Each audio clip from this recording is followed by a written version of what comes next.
Hey everybody, how's it going?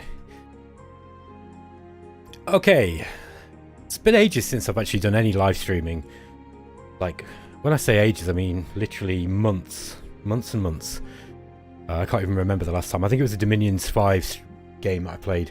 And before that, it would have been Twitch, and I don't use Twitch very much anymore. So, yeah, just thought I'd actually just come on just for a little bit of a hangout and just play Conquest Elysium 5. This is a game that I can just play with my eyes shut, really. I don't have to worry too much about it, you know, playing well.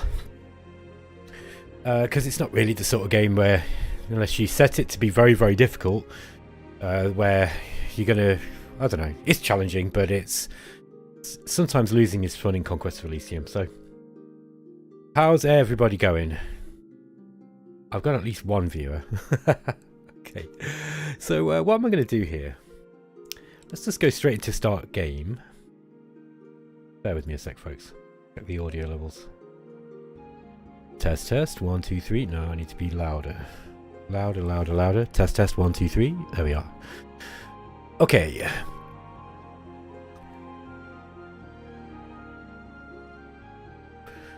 So I'm going to play... what should we do? This is my... Okay, I'm going to show you my preferred setup for Conquest of Elysium. I tend to play on a large map. And when I'm... I don't know, like... I like all of these, actually. I like Empire and Monarchy best because they just sort of give quite a balanced sort of game. But it depends on who you are. Like, if you're playing someone like the Dryad or anybody that wants forests... Dark Ages can be pretty good. Fallen Empire can also be pretty good. But it just depends on who I'm playing. Andre, hello. How's it going? Yes, I've got 2 viewers now. This is excellent. I think it's probably more than I've ever had. Okay, so, yeah, I don't know. I think... don't know. Am I bored of playing on Empire? Okay, so it's funny because I used to play on Agricultural all the time, and I just found that like a really kind of easy to play, fun one. I think Empire and Monarchy are sort of the standard, if you want to call it that. You've also got this Dawn of a New Empire. This one I really don't play very often. Maybe I should play this. Slowly and painstakingly, Elysium is returning to the glories it knew during the days of the Empire. Cities are growing once more, and the future of humankind looks bright and promising. But the hard years of the monarchy are not forgotten, and a council of elders has been formed to rule humankind and to keep anyone from proclaiming themselves king. The council rules from the largest city, but it's not nearly as large as the capital of the old empire. Okay, I do remember this.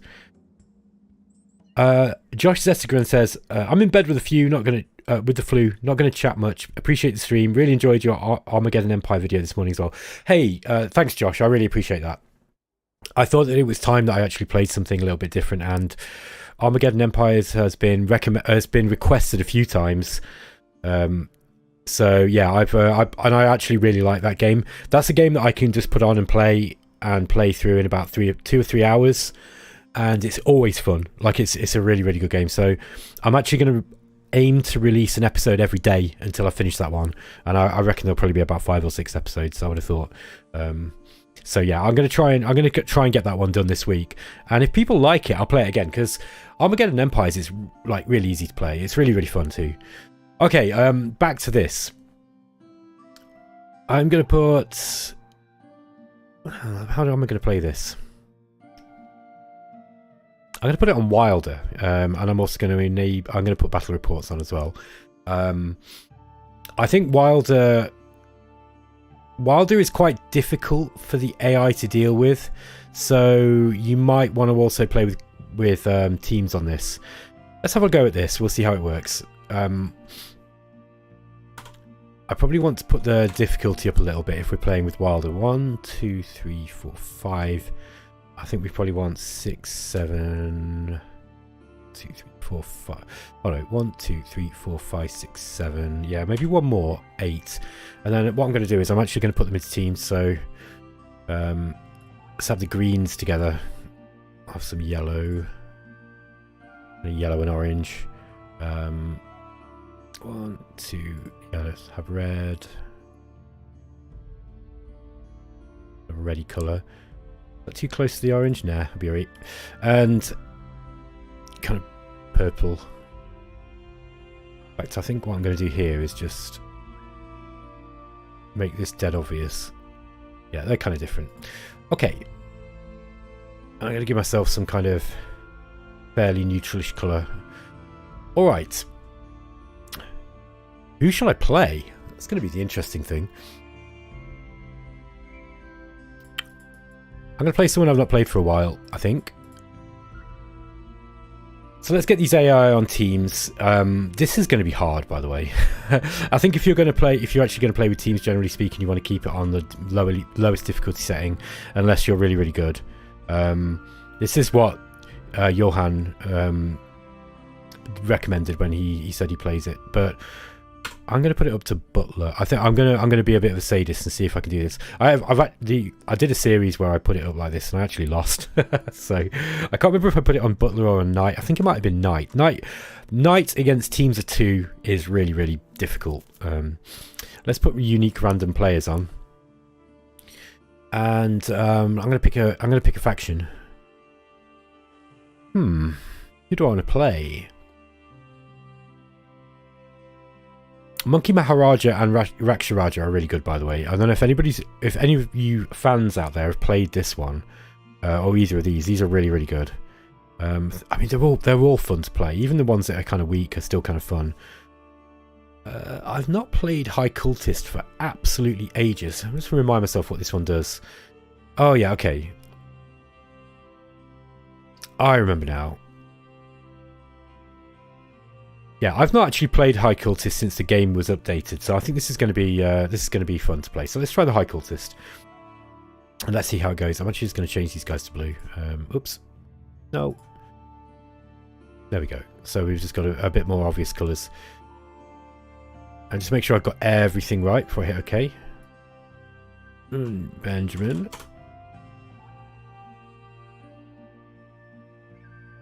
Yeah. So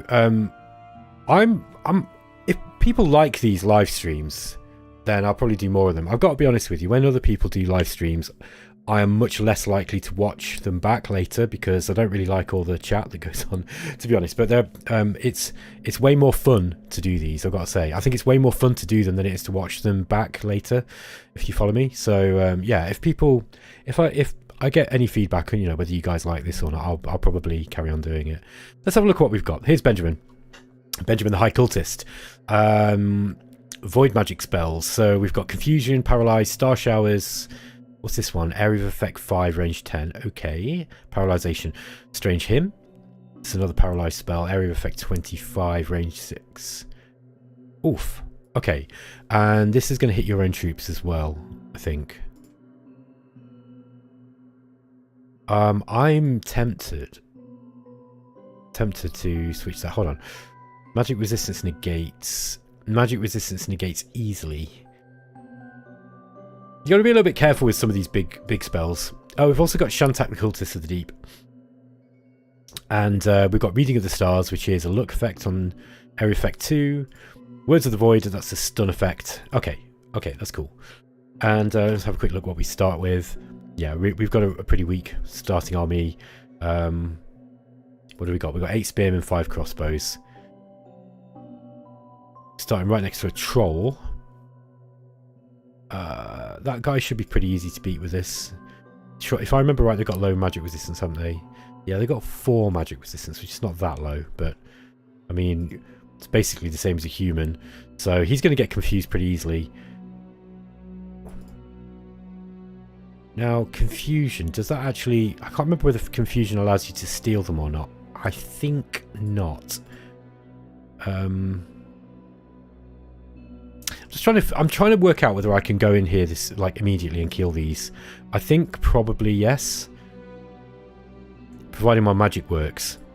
And trolls, so if you've ever had problems with the Troll King, for example, the Troll King's really, really easy to beat if you use magic on him, essentially. So let's get. I think I'm gonna go for this. We do have to be a little bit. Oops. We do have to be a little bit careful not to. Yeah, I need to leave some guards here just in case someone just strolls in. Okay, let's go and take this guy out. So I'm gonna move here.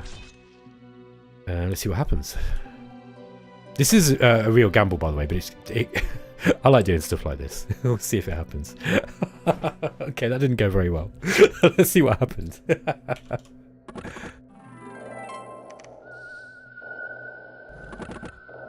Okay, we got him, look. So, something else happened here.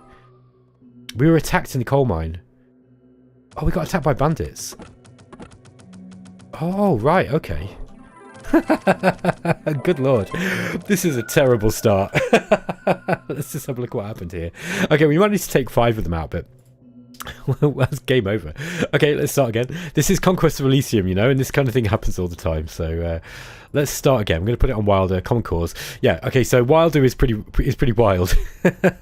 I forgot quite how difficult this game could be when you bump the difficulty up.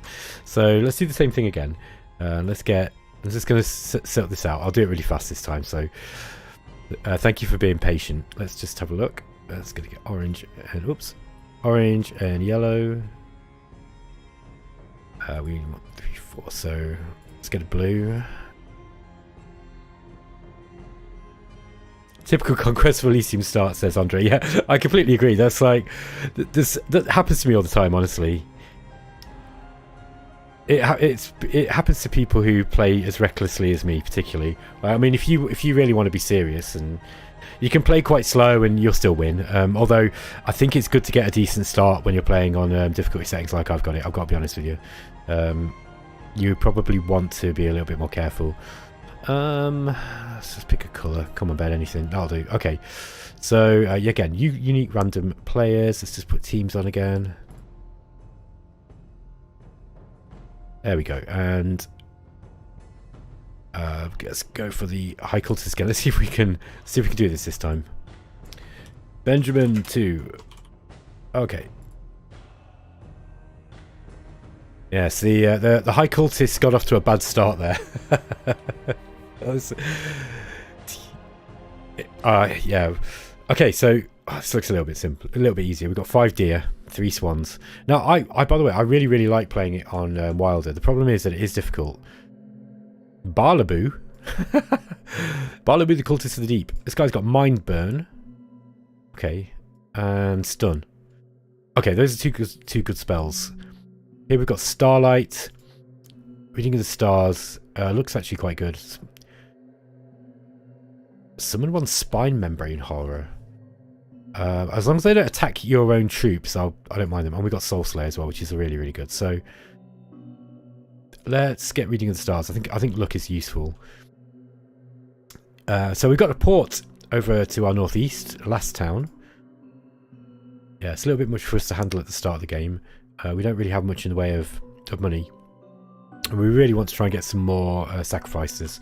Just remind myself what this guy's got. Ceremony in the deep. By performing the summoning ceremony far below the surface of the ocean. Influence of the stars is much lessened and the danger of misreading the stars minimized. Alright, okay. So this makes your rituals easier to cast. Then we've got contact old ones as well. Yeah, okay, so these ones that you've got to be a bit careful of early on. I think what we'll do... Excuse me, I keep burping. What we're going to do first is just jump into and take out these deer so we can actually clear those out. I don't want to take all my units though, because I don't want a bad start. There we go. Okay, let's see how this goes. We've got a serpent and 3 swans, an iron bog. If it's just swans there, I should be able to defeat those pretty easily. Okay, fingers crossed. Okay, we survived, so let's see what happened. Okay, that's good. No casualties, look. Excellent job. I don't think we've even got any wounds either. Swans have moved out. There's still a serpent. I think we should take this iron bog first. Now, that will give us metal, and metal's useful. Just remind myself of what we can actually recruit here. Okay, yeah, so we get access to archers. Sorry, to crossbowmen and swordsmen. So, pretty standard fare. Interestingly enough, because we've got a port, we also get access to ships as well. So, that's pretty cool too. Let's head down here. It doesn't look like we've got much... There's nothing much visible around here, at least for the moment. So, I'm going to have to expand to the south a little bit and see what we've got. Going to battle an iron bog. Okay, that's nothing to see there. So let's just... we've got a bear here as well. I like to clear out as many of the monsters as I can, to be honest with you. So let's just go straight down for that and see if we can kill that thing. Should be pretty easy with the magic we've got. And yeah. I tell you what, man. I love this game. So, oh, it's asleep, look. Yeah, he started asleep.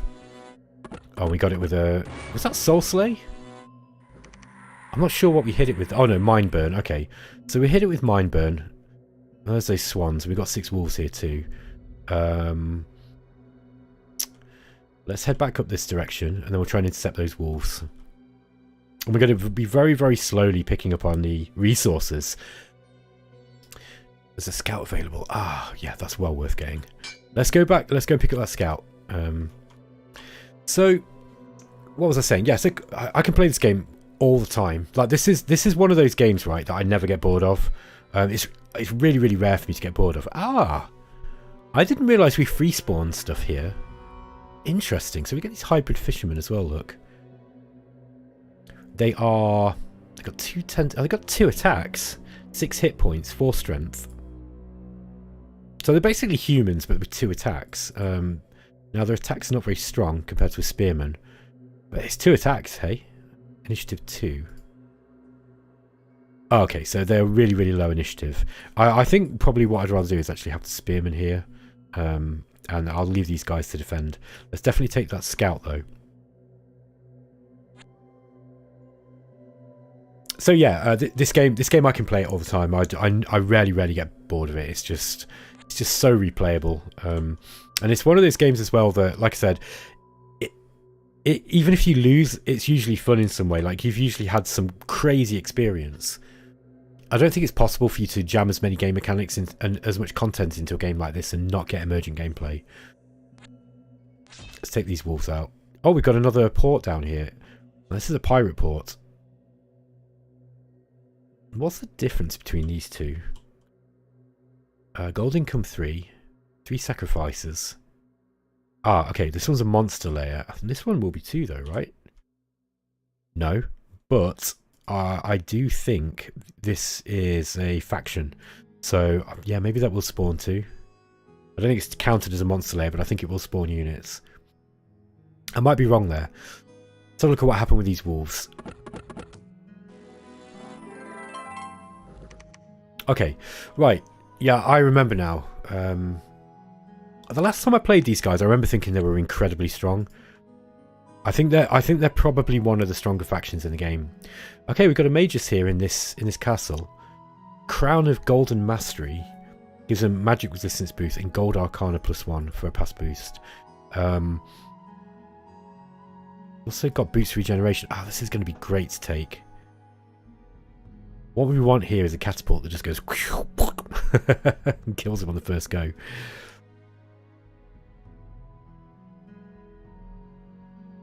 We've got a captain available, but I can't grab that now. Yeah, these guys are going to kill me, so let's just sort of move our way across the land here and see what we can find. We don't want to go too far from our home. Sadly, there's a distinct lack of... Ah, hold on. Oh no, this is where we want to be. We need more troops for this, and I need to get more money. So, bit of a rough start so far, I'd say.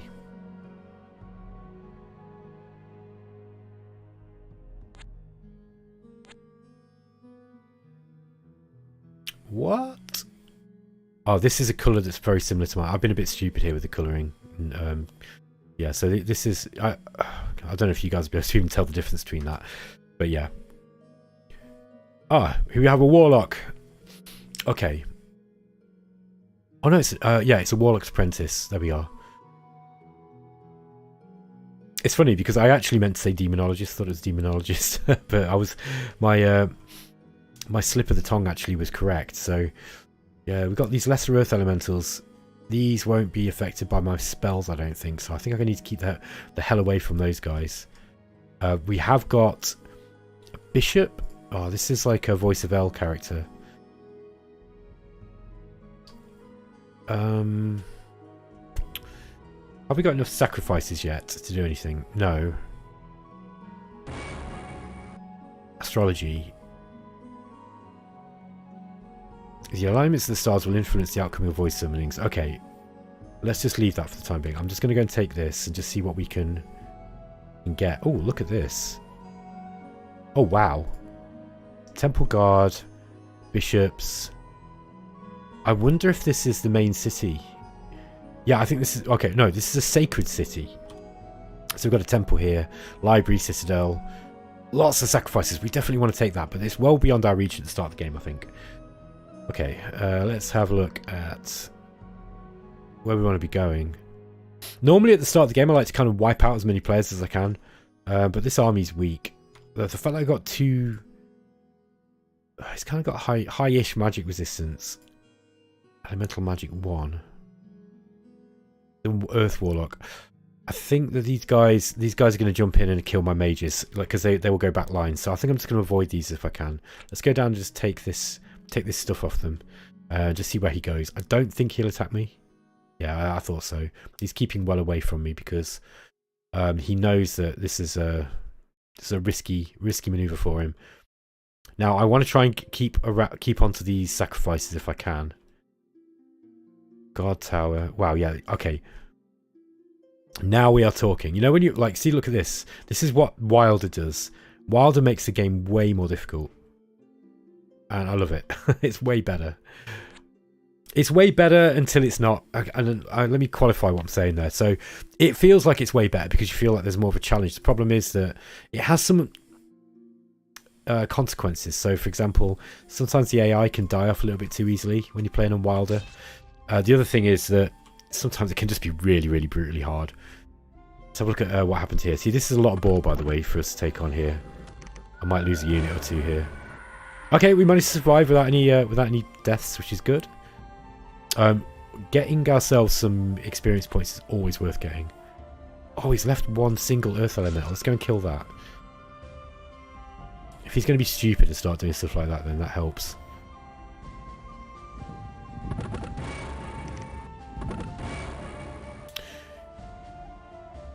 Yeah, oh wow, the scout got the kill. Don't see that very often. Okay, we got an iron mine with a taskmaster down here. Now these guys are kind of not very strong. They got a really, really hard attack though with that pickaxe, but they don't move. So if you got plenty of arrows, you know, even crappy slingers will kill these guys pretty fast. Let's. I think what I'm going to do is while I'm just picking up, I need money and I need sacrifices here. Let's make sure we've got these guys like coming in. These swans. I don't think they'll... Yeah, the swans won't beat us, but let's just carry on up this way. And we'll just dance around this warlock for a little while. The cultist is the deep available. We can't afford him, unfortunately. I wonder where that warlock went.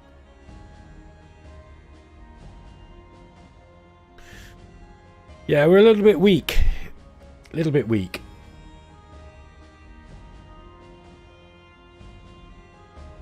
I think I'm actually gonna head back this way. Maybe not. It might actually be worth just hanging around here. Because I probably want to protect this if I can. Yeah, Bishop and Halberdier is probably a little bit fierce for me to deal with at this point. And actually, those guys being on there means that they're actually stopping that monster generation as well too. Let's see what we got down this way. Oh, we got another coastal hamlet here. I think coastal hamlets are good for us. I think there's specific rituals that we can cast there. Okay, we got a wealthy merchant nearby as well. Yeah, we definitely want to take this out to stop more spawning from this faction here.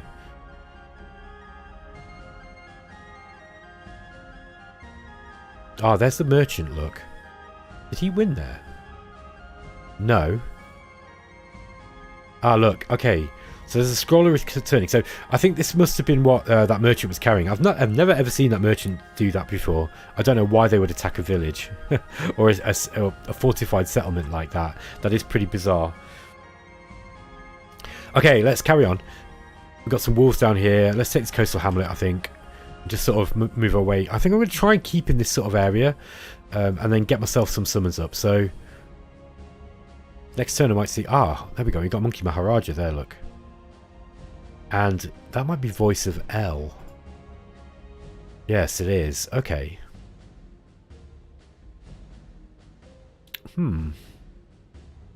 If that was Monkey Maharaja... Yeah, I think that is. Yeah, he's a Bandaraja. So... It's possible... I can't remember whether the Rakshasi or the Raksharaja has the Vinara or not. I don't think it does. But I think this is Monkey Maharaja. Which the reason why I'm concerned about this is because the Raksharaja can hide troops. Oh, these guys can as well. These have also got stealthy troops when they're in forest. But I think I can take this out.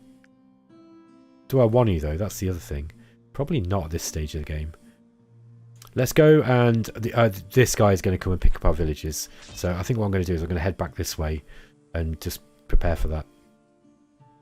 Oh, he headed back down to the southeast. Okay, it's just wolves. We don't need to worry about those guys. I could probably beat this.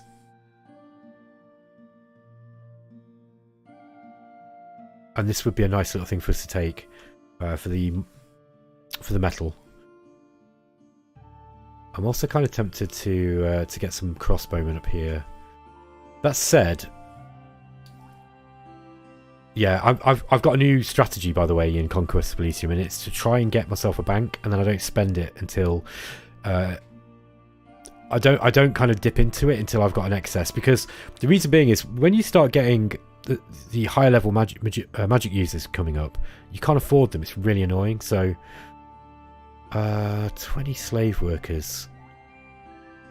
I think I'm going to lose troops if I do this. Mind you, we have got Summon Lesser Horror. This is risky, but I'm going to go for it. Let's see what happens here.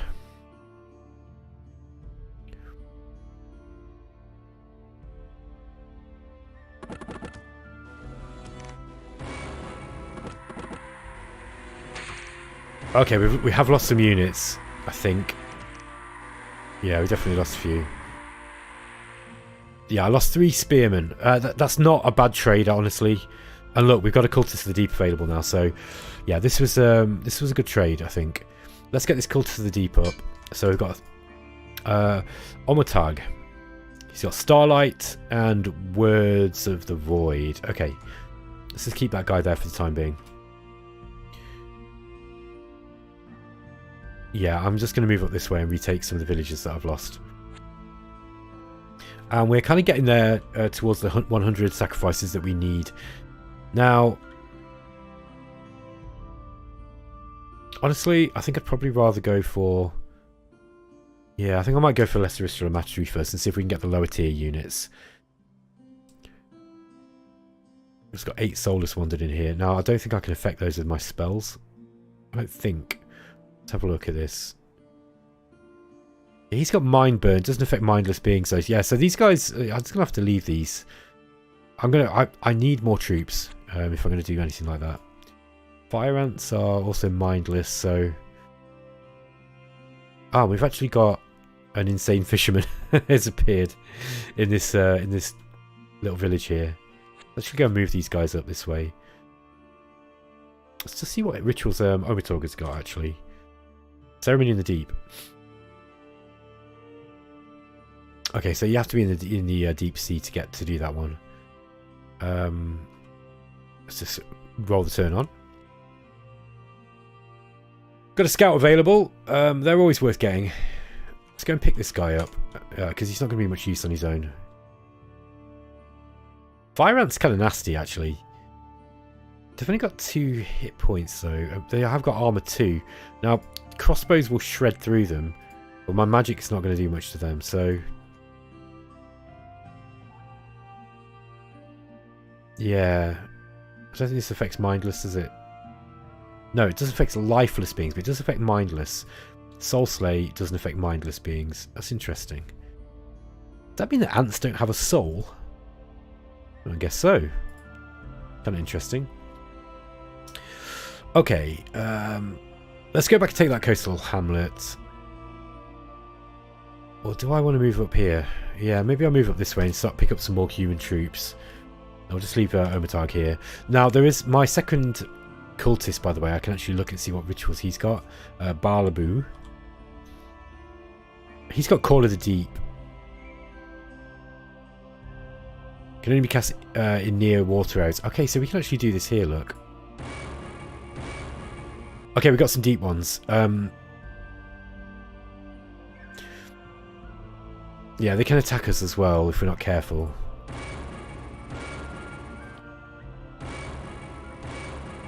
Okay, this is obviously a good time for doing this stuff. Just go to astrology. Constellations are somewhat volatile, and it's hard to say if they're favourable or not. Summoning may be powerful or maybe weak. It looks like it's probably powerful. I'm guessing. We actually got a hybrid cultist here. Oh wow, that was good. Level 1 void magic. Okay. He's amphibian. Ah, so he can actually go into the water. Man, it's been such a long time since I played this faction. Okay, let's keep these guys together, because together they are strong. So,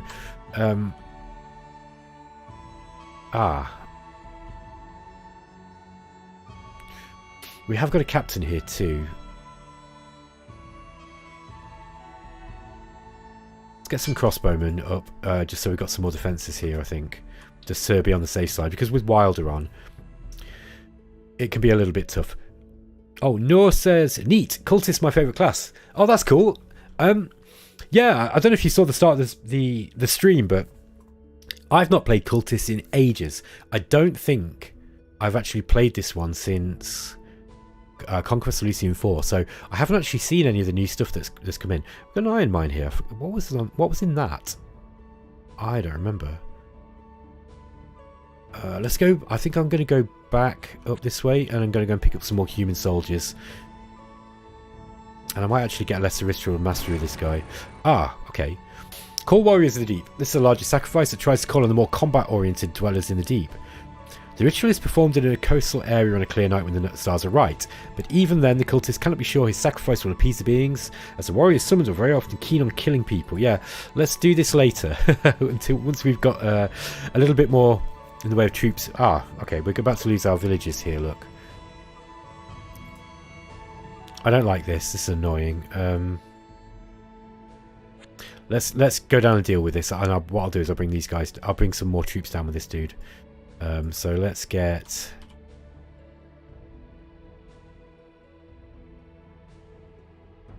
Let's get this guy going down here. Can we be able to kill wolves? I reckon so. Yeah, I'm gonna go and pick these up. I'm really desperate for gold. Kill the wolves, go. Good job. Okay.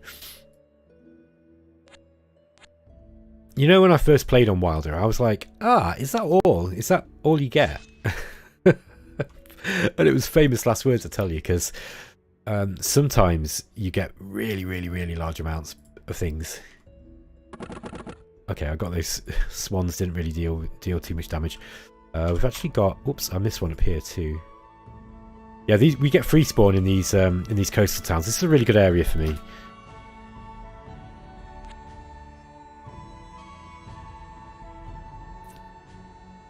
Okay, let's have a look. Yeah, let's go and pick up the ones that we've lost here. Oh, there's a couple of ghouls here too. I'm just going to kill those. I'm going to pick up this this farm. Oof, there's a Bakemono. Okay, lots of AI here. So I actually want to kill this colour if I can, because he's got a colour that's so similar to mine. Okay, Bakemono General, and he's got a bunch of Bakemono. They've got too many archers. One, however many archers this is, 6, 7. Yeah, they're only going to kill. They'll probably kill me. Oh, mind you, maybe not. We have these deep ones, look, with decent hit points. This hybrid soldier's got a spear as well. It's kind of interesting.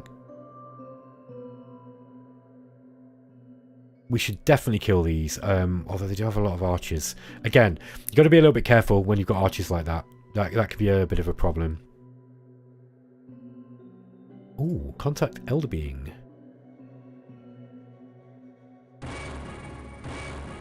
Okay, we got them. What do these do? I think... Oh, these are immobile. Okay, interesting. So these guys can't move. They're going to have to... They're going to have to stay here, I think. Yeah, stationary and immobile. These guys can't walk, so... they're just going to stay there and guard this town. That's okay. I can deal with that.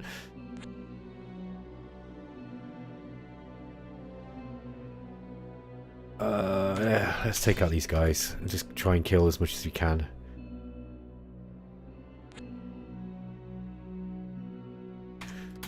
And yeah, again, I want to keep a bit of a float of money.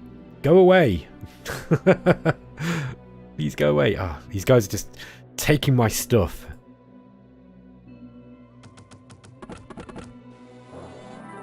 Come on, we need to kill the archers before they do too much damage.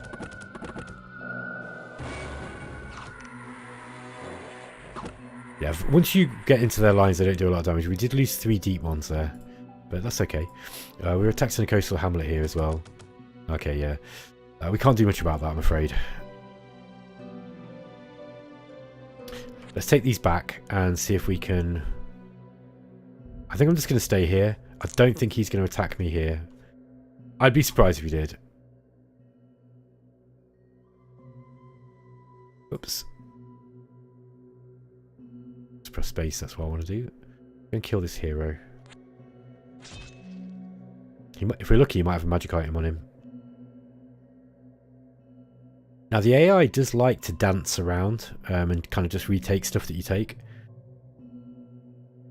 Andre is saying, I really enjoyed listening to Explorminate Patreon podcasts. Hope we get more of those.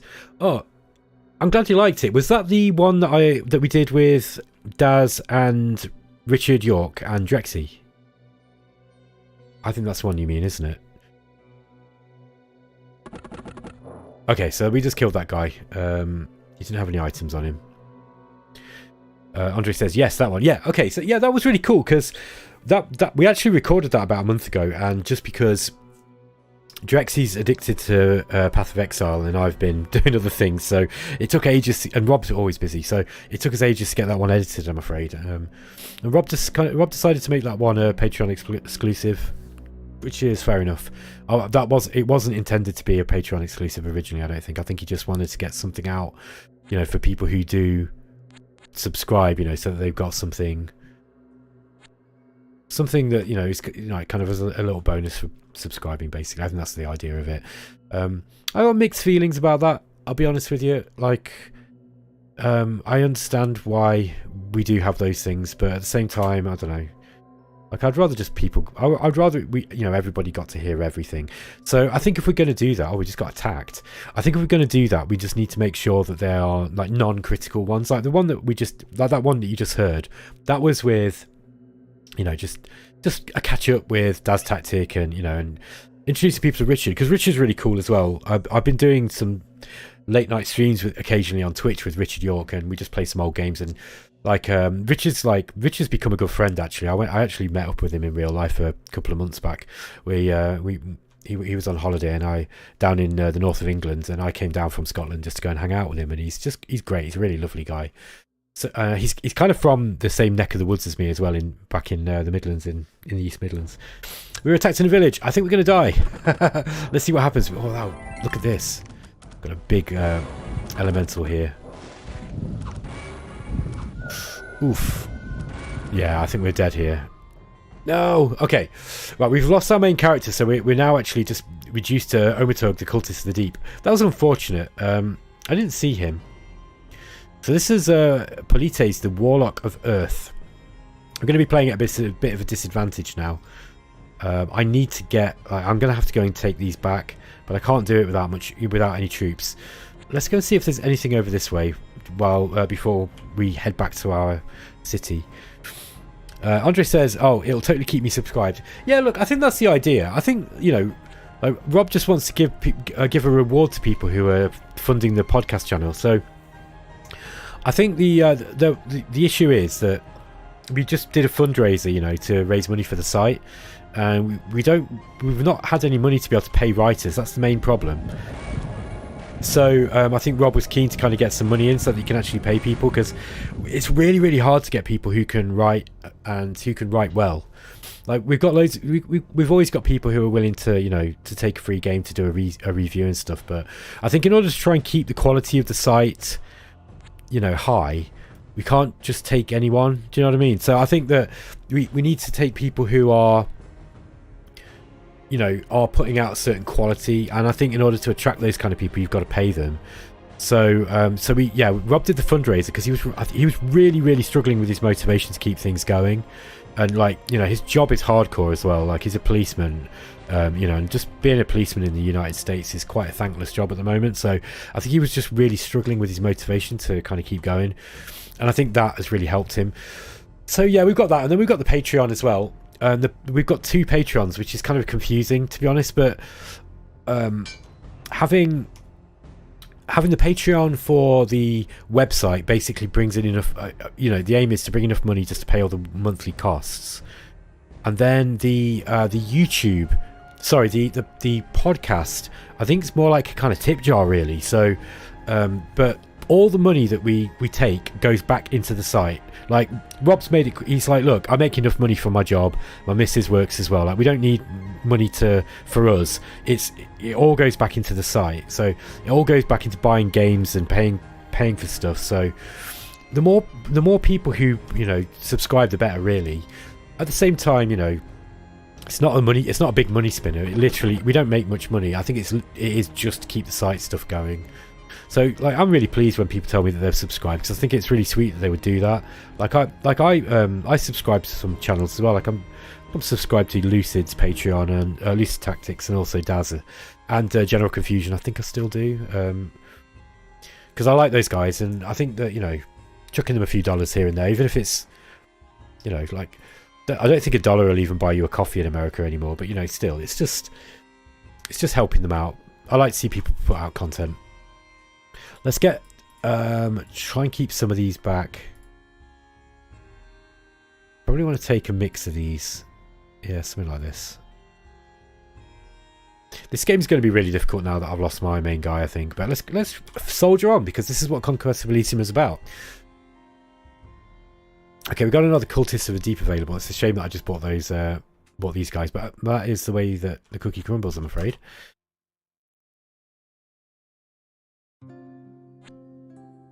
Let's just keep going down this way now and see if I can pick up some of those villages again. Got a captain available. Andre says, I'm grateful for your content, especially the podcast. I'm also subscribed to Samstra's Patreon. Oh, that's cool. Yeah, I'm actually quite surprised, like, how many people listen to the podcast. We get a lot of downloads on that, and we get quite a lot of developers listening as well, and that's just really, really cool, because I think Rob and Nate built up a decent reputation early on, and I honestly feel, you know, when you've got, I don't know if you know what imposter syndrome is, but you know when you feel like, you know, you don't really deserve what you've got. I honestly feel like that a little bit. Like, I am painfully aware as well that I talk some crap when I'm on the podcast. I'm just a guy, you know, and I don't, like, I'm starting to learn game design, but I can't claim to have, you know, knowledge of, you know, like extensive knowledge of gaming. Really, I'm just a guy that wanted to help Rob out with the podcast.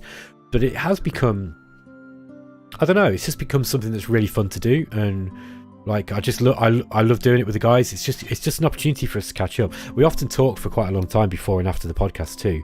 Like, I think the last time not this time around, but we did one with Daz Tactic months ago, and I think me and Daz were talking for about an hour afterwards. But so it's just an opportunity for just to, you know, to catch up and just chat about games, and maybe that's why the one with Daz and Richard worked. Because I've had some good feedback about that, and I think maybe the reason why it worked so well was because it is just like, you know, kind of hanging out with your mates, you know, and just talking about games. And I think people, like, that's certainly the content that I quite like to listen to when I get a chance to listen to podcasts. Oh, I got attacked here. that's the sort of thing that I like to listen to too. You know, just hearing people just chat about games, and providing they're not talking absolute crap. You know, and just like going on about politics and stuff. Like, generally speaking, that I can deal with that. Okay, these guys are going to be tough. We've got a Templar here. Yeah, we've got two paladin. We've got a paladin and two Templars. These are really, really super strong units. Look, 18 hit points. They got 3 armor. These guys are going to wreck me. I think they've also got high magic resistance. Yeah. Now, Soul Slay might work on them. I think I need to kill them though. Because that Bakemono is clearing stuff out.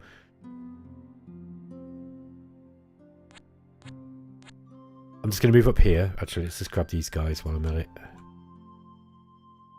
There we go. I should have picked the other one up from the other place as well. Oh, he's jumped on me. I think this might be game over. Yeah, we got killed. Let's just see what happened. Oh, wow, look, this is a big army. Yeah, so I was warned about playing games, you know, against enemy teams when you've only got... When you're putting it on the, you know, high difficulty level. I think it might be a little bit much. I might just drop the difficulty back to Butler. Some podcasts are too negative when talking about games, says Andre.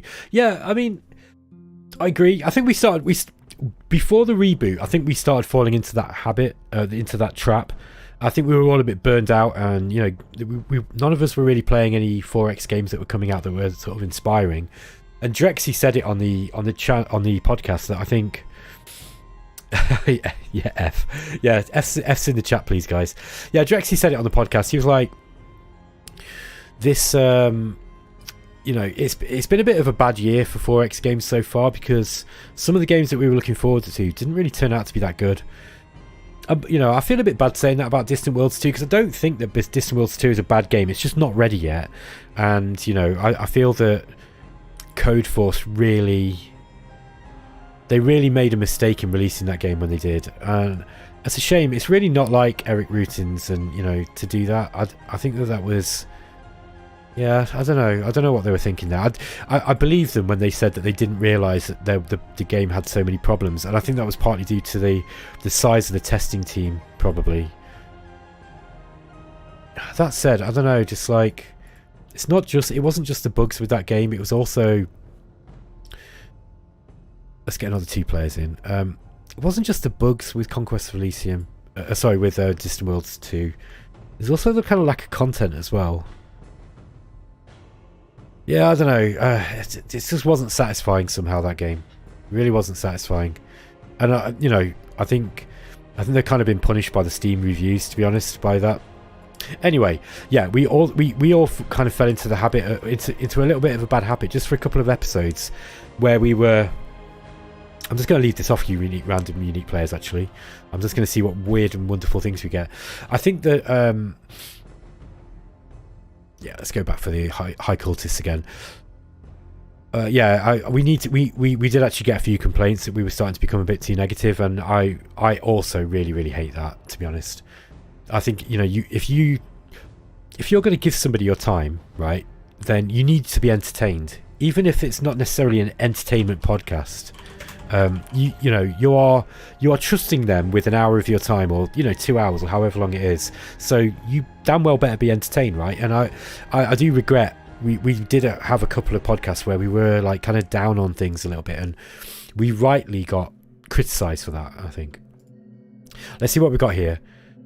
Andre saying, I think maybe COVID period brought big sales to strategy games, and Matrix maybe thought that Distant Worlds should not make longer. Yeah, maybe. I think that's quite astute. Here's the thing though. You only get one chance at a launch. And if your game isn't ready, you've fucked it up, right? Pardon my French, but if you've got to get that correct. You only get one chance. I'm really, like, as a gamer, never mind as, you know, a game critic, I'm serious about that. Like, I actually did a Let's Play kind of review for what's Invade Mine. Sorry, let me just, before I talk about Industry of Tycoon, let me just see what that is. Oh, this enslaves. You see, now we want the troll. That's actually a bit tough. Those archers. That is a really nasty little village. We need to get some more.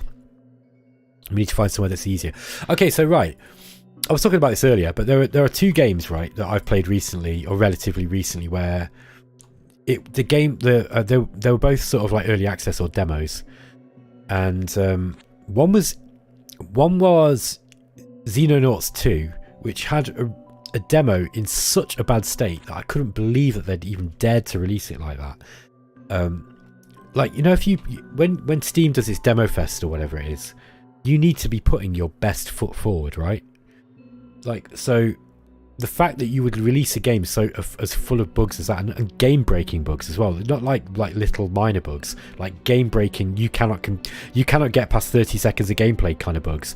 It was just unbelievable to me. I couldn't believe it.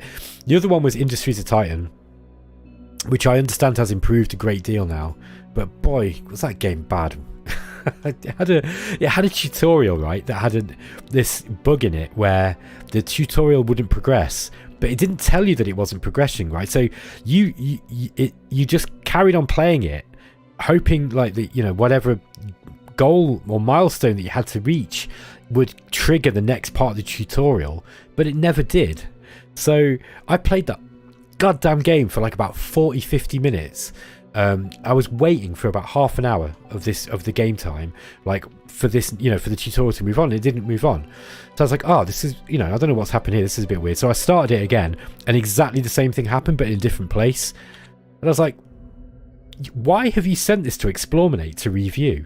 It is so broken. Like, don't send broken games to people. And do you know what, to top it off, I'm having a rant now, but stop me if I'm being negative, right? So I actually reported to the development team on Discord and say, guys, your tutorial's broken, and it's not just like a game breaking bug, it's really annoying, because I don't know whether I'm playing it right or not, or whether it's just, you know, there's no indication that this is, you know, this bug. And they're like, oh yeah, it's a bug, we already know about it. And I'm like, why have you sent this game out to reviewers with a bug like that? Like, that's not like a bug that's going to make, that's not like a bug that's going to make you, you know, like annoyed because you got a crash. That's an infuriating bug that wastes your time. And they were like so offhand about it, like, oh, well, you know, it doesn't matter, it's not a high on our priority list to fix. I was like, you need to fix that bug as a priority. If you don't fix any other damn bugs in your game, you've got to fix that one. God, these people. Like, I don't know. Like, I just felt like, why are you wasting my time like this? God damn you. Yeah, I got a free game, so what? It sucked. And I've got such bad PTSD now from playing that game. And it's a shame, because I'm sure it's a great game now. I don't really like those kind of games, I've got to be honest with you. I think they're okay, but yeah, I just felt like I had my time massively wasted with that one. So yeah, I'm really, really, I hate it when people like release bad stuff, and like, we can all expect a few bugs in games, right? Nobody's perfect. I mean, damn. This one had a few bugs in it when it was released.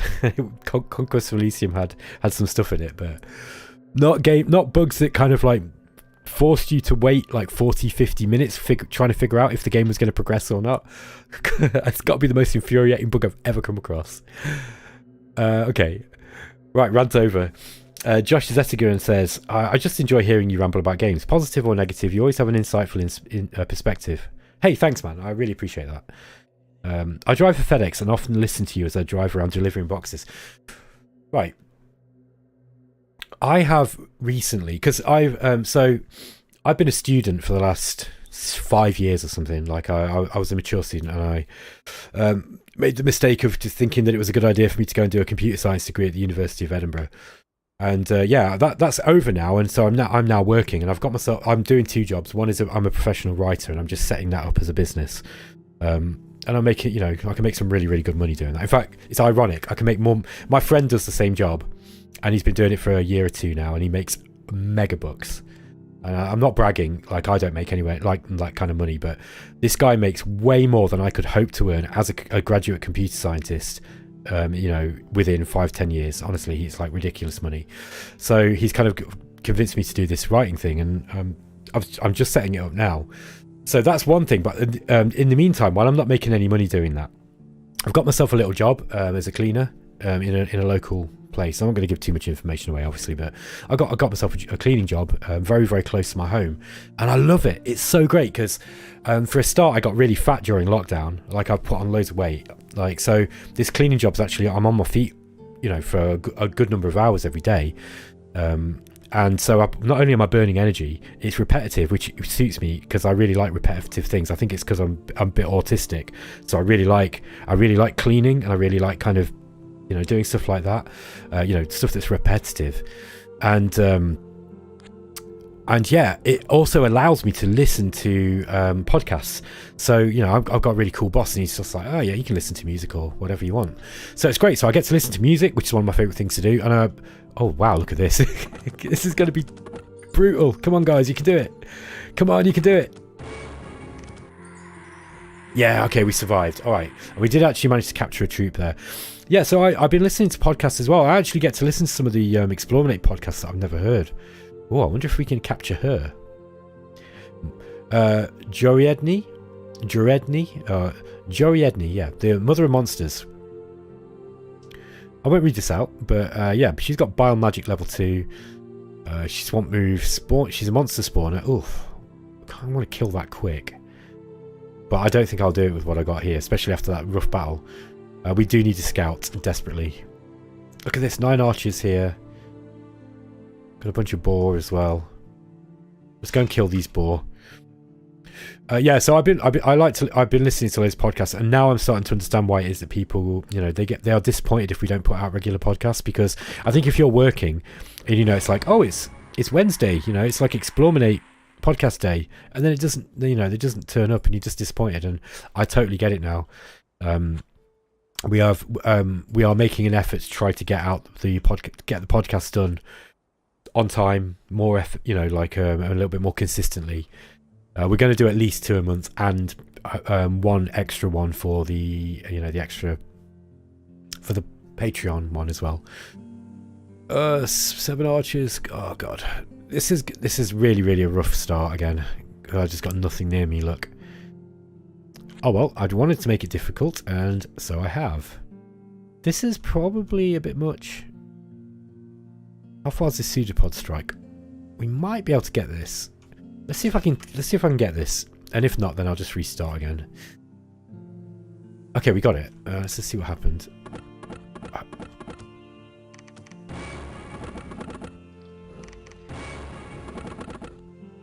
Okay, we survived it, and we only lost 2 troops, and in return we got ourselves a mine, which is good. What is that? That's a boulder. So yeah, coal mine, gold income 1, iron income 1. Excellent job. I think we only got 1 iron income. I was going to sell it for money. Money is a real issue at the moment. Now we have got some dwarves here. We've got a dwarven commander and an arbalest. Yeah, we need more to take on that. Oh gosh, we've left that undefended. Look, crikey, I didn't mean to do that. Let's just hope nobody walks into it this turn, otherwise it's going to be game over. There we go.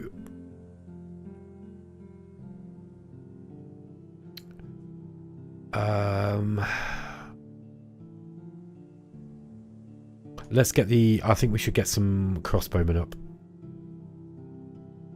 Can't afford them. Okay, let's go for archers instead then. Yeah, that's a bit better. We do need to leave some troops here. That was so stupid of me. We've got a scout now. An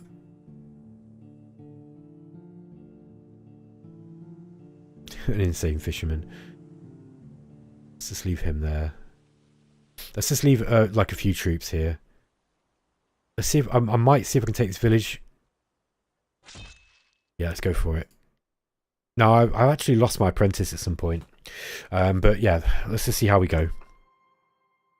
I like these tough slow starts, got to tell you. It's been a battle in a village.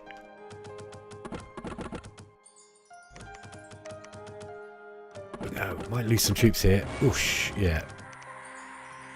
Okay, we managed to capture one at least. We did lose 3 troops. Can't afford to lose too many, I got to tell you. So, Andre saying, I wish my job allowed me to listen to podcasts. I'm a tax auditor. But I listen to them more because I'm on parental leave, currently putting my 6 months boy to sleep. Oh, bless you.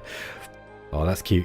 Yeah, right, so you know, here's a little bit of personal information on me. I've done all kinds of jobs, right? And I'm qualified to do, you know, some pretty impressive office work, I'd say.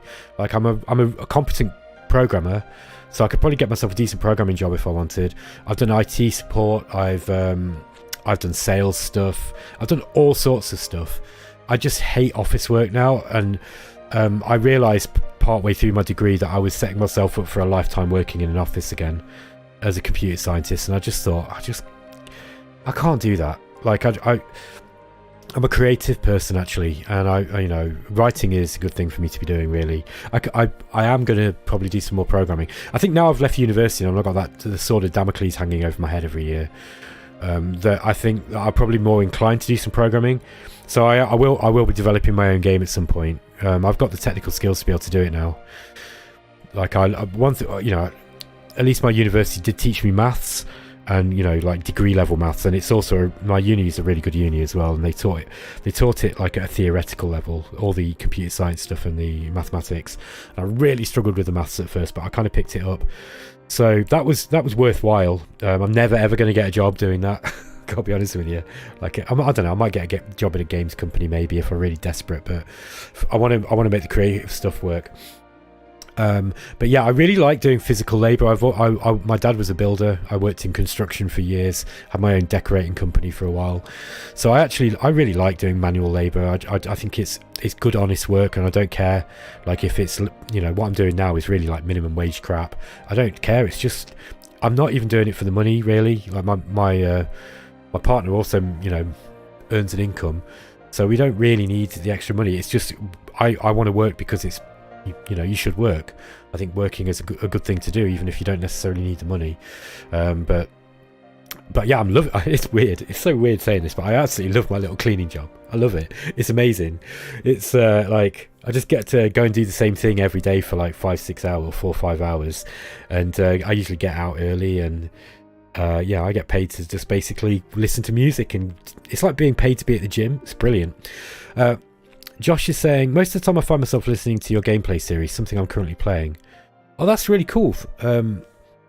Thank you. It's really nice. I hope that my gameplay series are interesting enough to listen to, you know, while you're not watching them. I mean, is that a thing? I hope so. I was actually listening to Daz Tactic the other day because while I was working, it was about a month ago, he started a Shadow Empire series, and he went through the planet generation really, really slowly and thoroughly, and I wanted to hear what it is that Daz is saying about Shadow Empire, because I haven't really watched him play Shadow Empire for a long time, and he's an exceptionally good Shadow Empire player, and so I was kind of just interested to hear like what he's talking about, what his meta is, you know. And I was scrubbing desks and floors and stuff, and it was actually very, very listenable. I didn't even need the visuals at all. So yeah, it worked really well. I thought it was interesting, kind of an interesting experience to see that you don't necessarily need to be seeing what's going on when somebody explains things in good enough detail. It also helps that I do know Shadow Empire very well myself. I'd like to take this coal mine. I just think that I'm starting to run a little bit low on troops. 4 archers is enough to really do me some damage here. That said, I might be able to grab one of them. Let's just hope this Mother of Monsters doesn't move out of that ancient temple on us.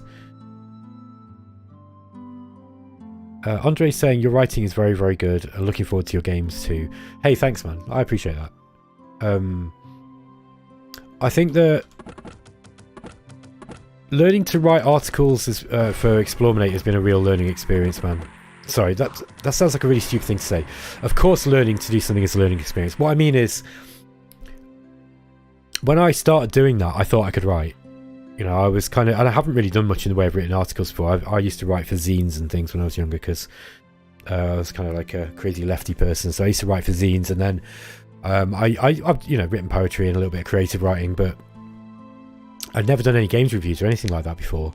And Rob was like, can you write? And I was like, I think so. Yeah, I think I've got a reasonable command of the English language. And yeah, it turned out that I could write. But the more I look at my older stuff now, the more skeptical I am of, the quality. Like, I think that it's all well and good being able to, you know, have a command of the English, you know, have a reasonable command of the English language, but there's also something to be said for not wasting people's time too. And even with my most recent Remnants of the Precursors let's play, sorry, review, it was too long, and so I think that you've got to be really, really careful when you're a writer, because you can, oops, sorry guys, let me just read that again. I think that you can end up wasting people's time, and I think that, you know, respecting people's time is one of the most important things you can do as an artist. It's the same with games designers, right? Like, you know, this is one of the reasons why I got so annoyed with that what was it called, Industries of Titan bug, that where the developer was just like, oh, we don't really care about that. It's like, no, you've wasted my time. And I think, you know, people are going to get really, really annoyed at that kind of thing.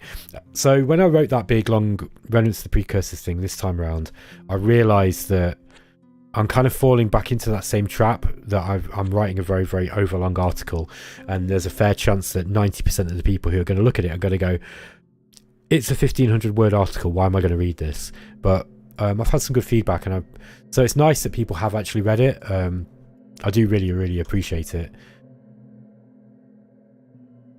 I need to get myself a front line of troops here, because I've now run out of them. So let's get some swordsmen up. These guys have actually got a fair chance of surviving being hit by archers. We've also got a captain available. That might be useful. I think I'm going to pay for him. Let's get him up too, so he can at least ferry troops. Okay, and now we've got a few more troops to go and actually start taking some of these villages out. One thing I'll say about playing this on Wilder is that, yeah, you get the AI is also going to be as tied up as you are. Oops.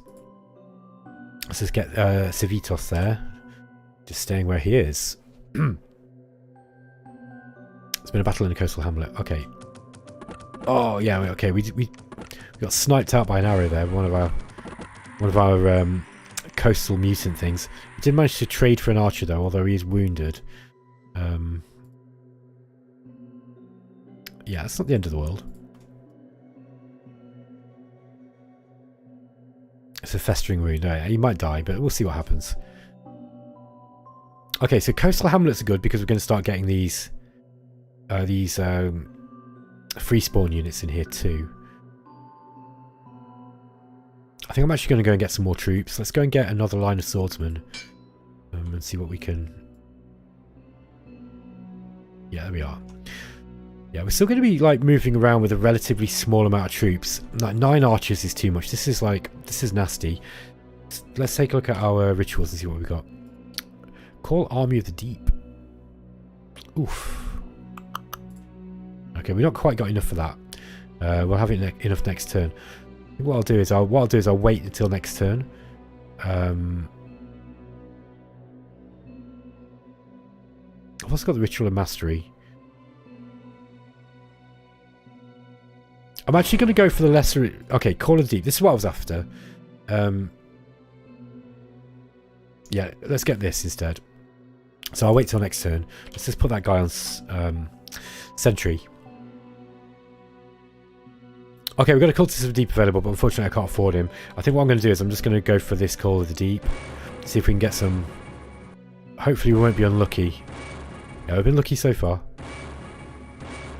Awesome. Okay, we've got a bunch of Atlanteans. We've got some Shamblers and then some smaller sized deep ones as well. They've got poison resistance. Okay, I didn't know that. 2 claw attacks, 18 hit points, 1 armor. Yeah, these guys are decent. Okay. This should make things a little bit easier for us to expand now. I think I can probably safely take on these dwarves. So let's go and head that direction. Ah, we've got a magic library here too. There's a Magus with a Firebrand. Ooh. I'd like that, please. This is no joke though, so that's not going to be something I can take immediately. Battle in the coal mine. Okay, let's see what happens. That Arbalest, by the way, is strong. Oh, mind you, we managed to survive it. With a little bit of luck, you won't get to fire a 3rd time. Yeah, we got him. Great stuff. Okay, so yeah, we didn't even lose any troops there. That's really, really good. We've got another one here, look. 2 Arbalists this time, and we've got Dwarves and Dwarven Warriors. Dwarf Warriors are strong. Armor 2 and a hit point 7, and they hit like a truck as well. They're really, really good. I actually want to play the Dvalar again. It's been a while since I played the Dwarves, and like I make a sort of comedy show of absolutely hating them, but they, they are really, really cool. They're a really, really cool faction. Contact Elder Being? Okay, we need a few more sacrifices for that. Let's wait till next turn. I think I'm going to wait here, and I'm going to do that, and then I'm going to move in on those dwarves. That gold stream is going to give us a nice little income. There's a Cultist of the Deep available as well. Let's get that guy. Great stuff. Okay. I'm playing a little bit more carefully now. I feel like we've got a little bit more of a sort of steady game as well. It was kind of rough at the start, those other games. I also did some stupid stuff, I will admit. Okay, let's get this Contact Elder Being up. I don't think that one can move, can it?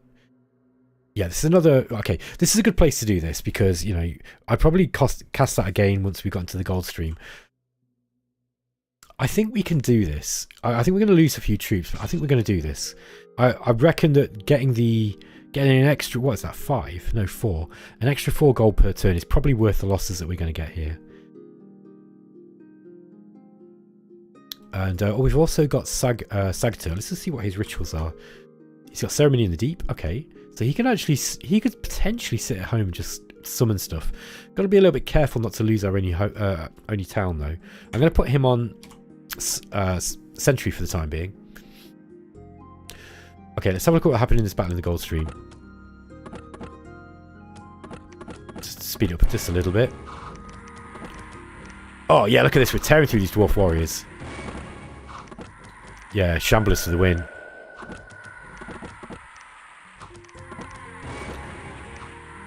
Awesome. Okay. So, here's what I think about the High Cultist, by the way. For those who are interested in my silly opinion. I think the High Cultist is a really, really, really, really strong character. These spells that he's got are just ridiculous. They're not good against everything, but the stuff that it is good against, which is most stuff, yeah, he's really, really strong. Really, really strong. I think what I'm going to do is I'm going to come back here, and I'm going to do a Call Ancient one on that one or two. Hopefully it doesn't attack us and kill us all. Now, it is Elder Being, sorry, there we are. So we need 30 sacrifices for that. Ooh, look what we found. Okay, this is not good. Must have lost my scout at some point. Oh no, look at this. Oh, this is going to hurt. Okay, yeah, game over. It's not game over because we've got another character. I don't think we're going to defeat these things. Oh, we might do. Okay, we got him. I did lose my main character, but that's okay. We do have a replacement in the form of Sagtur here.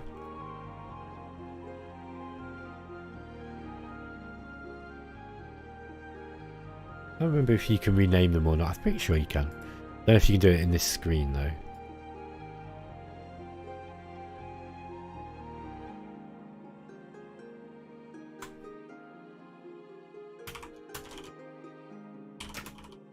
Call him Son of Benjamin 3. Okay. Let's see what we can do. So yeah, we don't have many troops left.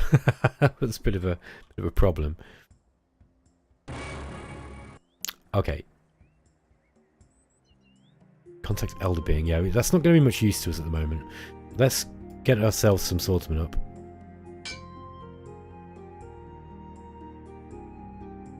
Yeah, there we go. And then we're going to have to wait a few turns, and then we're going to get some archers too. And then we're going to try and get back on with this. Oh, what have we got here? I didn't see what was there.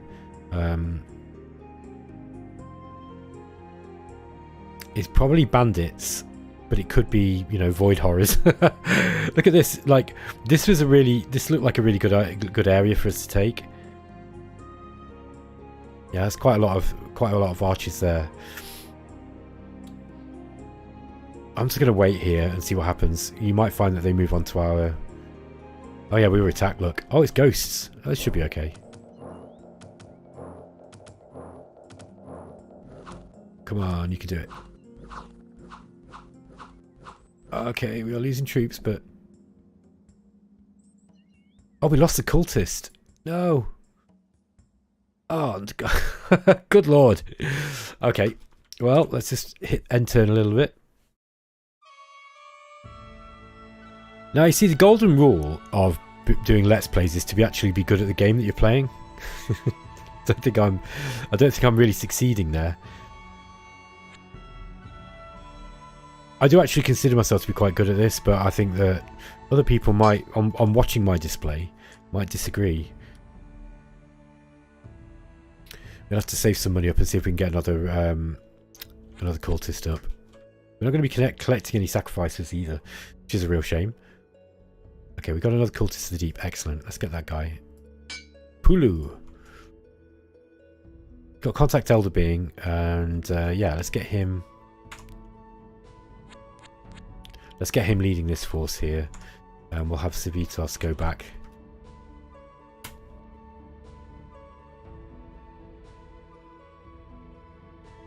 Okay, we've got a bear. Words of the Void, which is stun. And look, yeah, this is not the best thing that we got going, so we've got to play really, really, really, really carefully now, I think. At least we are getting sacrifices. Thank goodness for small mercies. Okay, I'm gonna keep doing that lesser ritual of mastery until we get the lesser summoning spell. Got some wolves here. Yeah, we're gonna go and pick up that.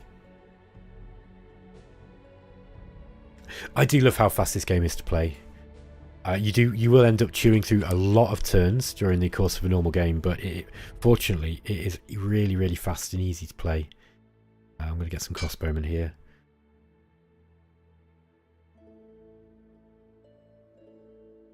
Yeah, I've got some ideas for games to develop.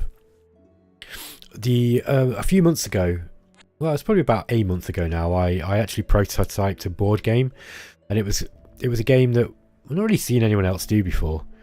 Maybe it exists. I've got to be honest with you, I don't really play a lot of board games myself because I don't have many people around me to play games with. My missus will dutifully play the odd game with me from time to time, but yeah, I kind of made a game that kind of played itself. It sounds a bit strange, but basically you have two players and you pick your starting forces, and they start at each opposing side of the map. It's like a hex map, and then they have an algorithm, so each unit like behaves in a certain way depending on what it encounters in the map. So if you encounter an obstacle, it will go around it. And yeah, so you set the position of the starting units, and then they just go and they move. It's like playing a computer game, except you're having to move all the pieces. And I was playing around with that, and that was actually quite good fun. I ended up making some kind of cool stuff with that. That is something that I could code up in an afternoon, with a simple game engine. So yeah, I mean, it's video games is something that I definitely want to turn my hand at. One thing I will say about what I will give myself credit for is that I do have quite a lot of different skills. Like I can do music. I'm an artist. I'm not a very good artist, but it's one of those things that if I practice, I can get quite good at. Yeah, I can make my own sound effects because I do sound engineering. I do all sorts of stuff. I can do their own writing. So I've got the capability to basically be an indie developer who doesn't need to pay anybody to do anything else. And whether that would be a good game or not, I don't know. It would also be taking on a lot of work yourself, because art assets particularly very, very time consuming and generally expensive, but I don't have to pay anyone. Andre saying currently playing Gladius, quite fast too. Yeah, Gladius is excellent. We were all talking about Zephon, the game that's coming from Proxy next. Is it Proxy? Yeah, Proxy Studios. I'm really, really excited about that one. I think that the game sounds different enough from Gladius that it's going to play very, very differently, actually. But if you look at the if you look at the screenshots on Steam at the moment, it looks superficially similar to Gladius, actually. Ah, we have a barbarian. Yeah, okay, we've got a mounted chief here. This guy might jump in on us because we're weak. So we'll see what happens. Okay, let's go bring this guy back. Actually, he's just going to pick up these troops. Yeah, we're starting to get enough money now that we can actually afford a decent amount of troops at our home base. So I think we're secure for the time being. I do think that we probably need to stop being a little so reckless with expansion now. I think I probably need to sit on my laurels a little bit. Rest on my laurels, sorry. Okay, we just overrun those. Get these guys back here.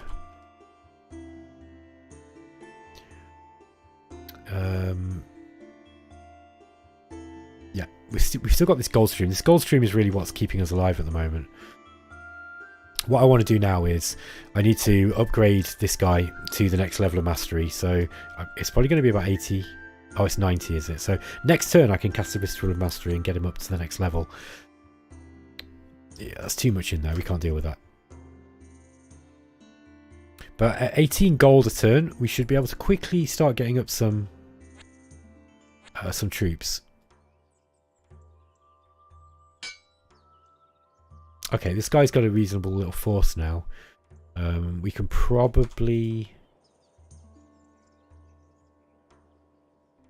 I reckon we can probably take this force down here.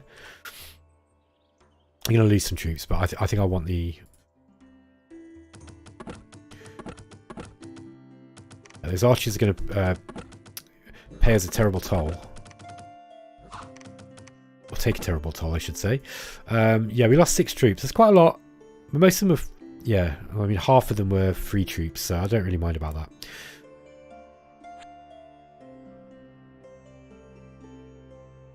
We've got... this would be good to take. Bloodstone ring, plus 10 hit points. That'd be nice. He's an alchemist. Alchemists are reasonable magic casters, if I remember right.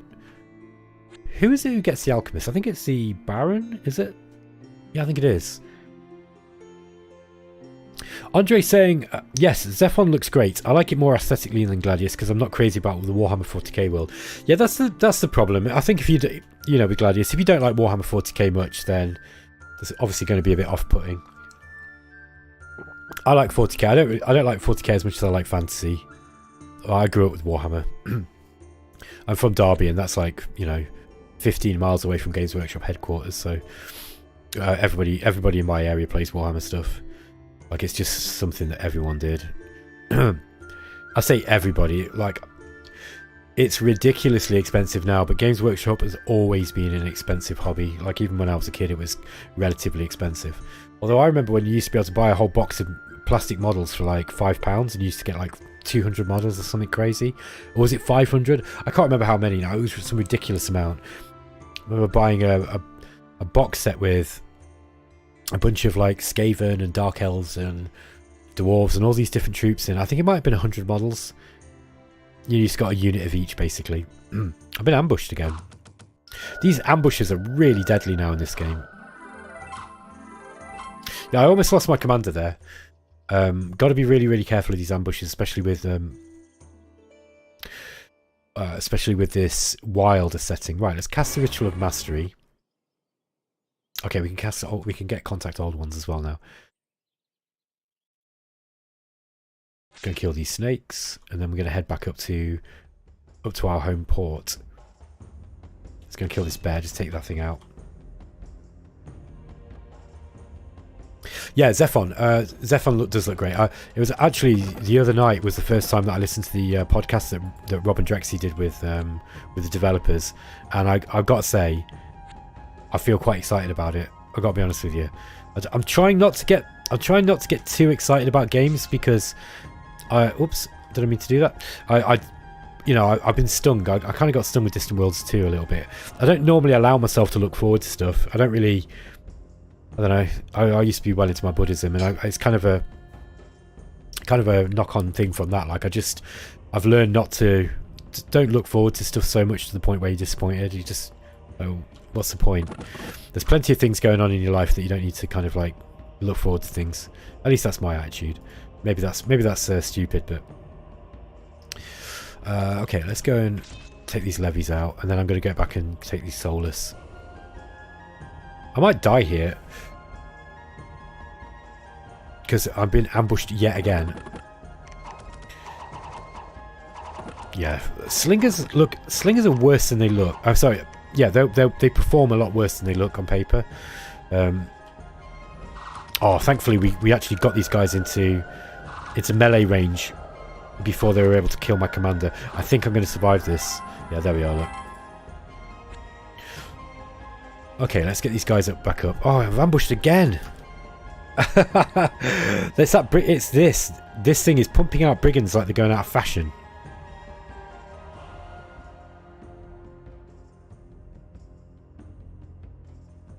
Yeah, it's a few too many dwarves, I think.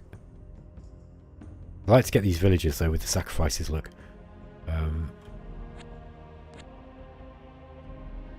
Yeah, that's a bit too much for me at the moment.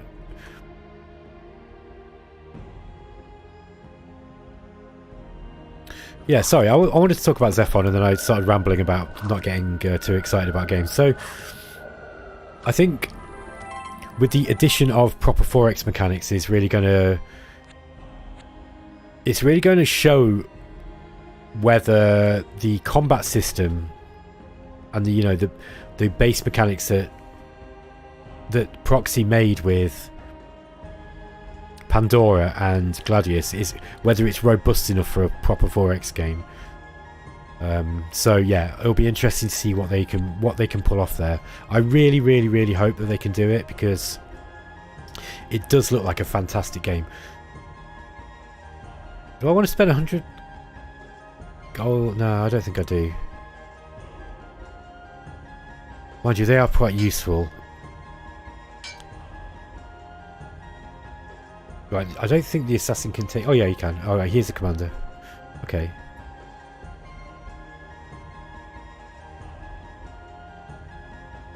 Let's bring him out. Oh, he's ambushed again, look. Okay, let's get more troops in. This should help.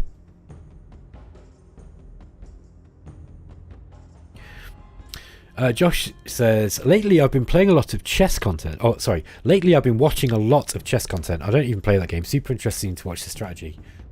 Hey man, learn to play chess. It's it will put several points on your IQ level, I tell you. I was fortunate that my parents when I was 8 years old, I think, or 10. I can't remember which birthday it was, but I got a chess set and a book on how to play for my birthday. A very, what looks now like a basic sort of chess set, and I've still got the original box that they bought me. And wow, that was a long time ago, back in the 80s. So if I can't remember whether it was 8 or 10. I'll have to look in the book, but it will probably be I'll probably have it'll be written down when it was bought. But so that would have been either 1987 if I was 8, or 1989 if I was 10 years old. Well, anyway, I learned to play chess early. I'm not particularly good. I'm like competent beginner.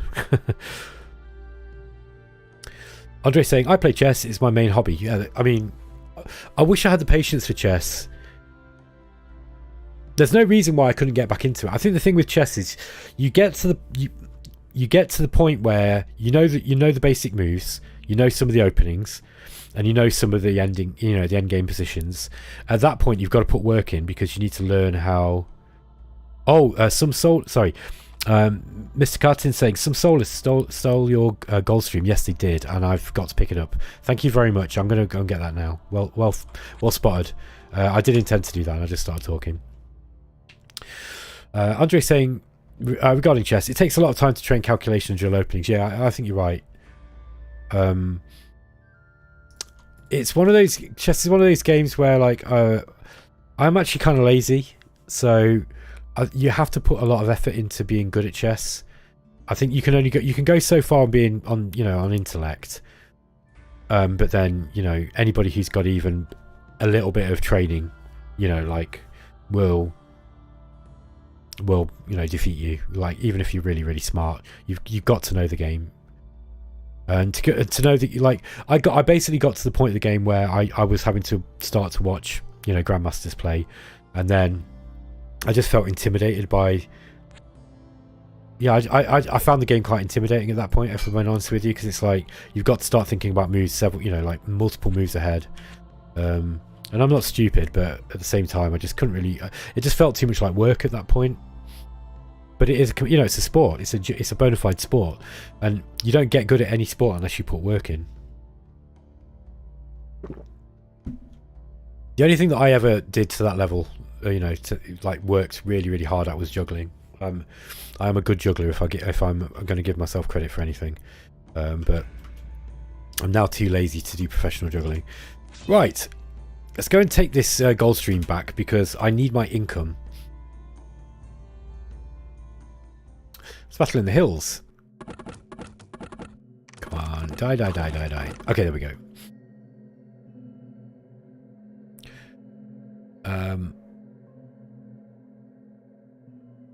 Yeah, Andre saying it takes a lot of time to train calculation and drill openings, and it's tough because you can't do it when tired, which I often am. And then Josh is saying those grandmasters are just so good; it's incredible to watch. And Andre saying yes, I see it as a sport, not exactly as a hobby. Yeah, it's. You know what? It's funny now you're talking about it. I kind of want to play chess again. You've piqued my interest. I've got to be a bit careful taking on too many things though. But yeah, chess is an amazing game. I think, you know, like, look, chess is one of those games that you're going to get quite a lot of respect, I suppose, if you're really good at it. Like, nobody's going to care if you're good at Shadow Empire or, you know, Dominions or something. Or maybe, you know, maybe on the scene people will be impressed if you're a good Dominions player. But if you're good at chess, you know, now that's quite. Not that I care.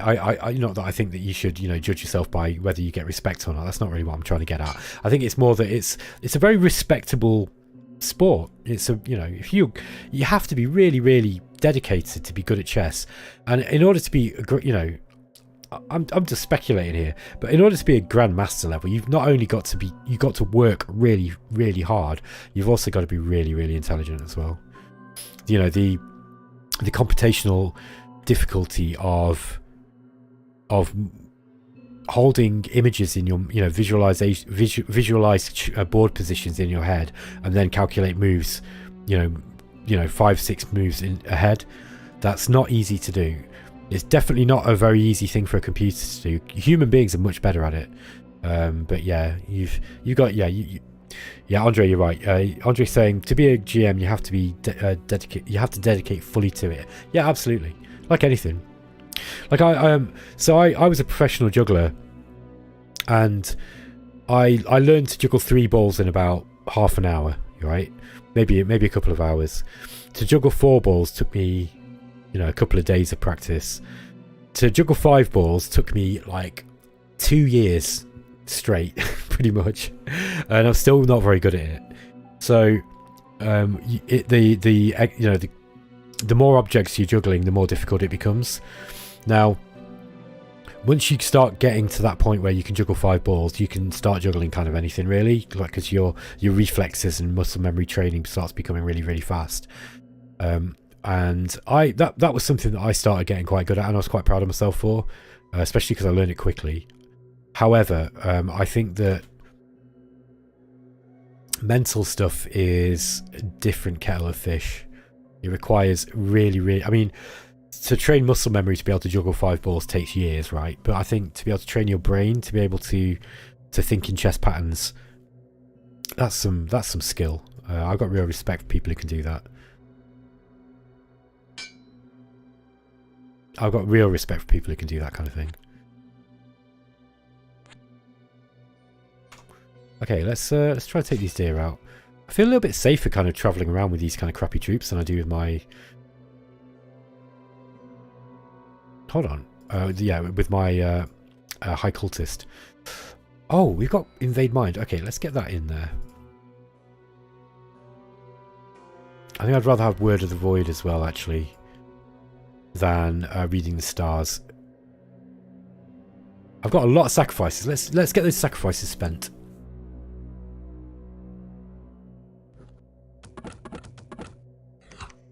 Okay, So... Oh, we can also do Contact Elderbeam, which I'm going to do here. There we go. Alright.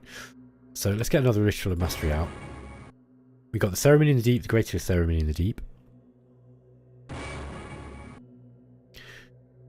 We just got Astrology as well. I think we can probably take these guys out now. And we'll grab this coal mine here. Okay, we've got another force. Alright, I kind of feel like we've got to the point now where I'm a little bit more comfortable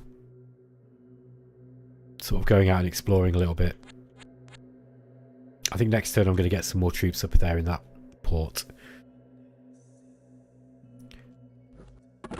Oh wow, look at that, we just assassinated one of the characters at the back.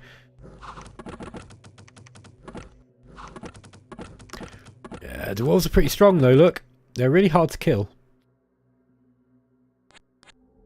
Oh, we got ambushed again. I think we've lost that. Yeah. Oh no, Brigand Layer's still there. There must be something else that's pumping out Brigands. I don't know if that's just the map itself. Okay. Alright, we've got all the lesser rituals now, I think.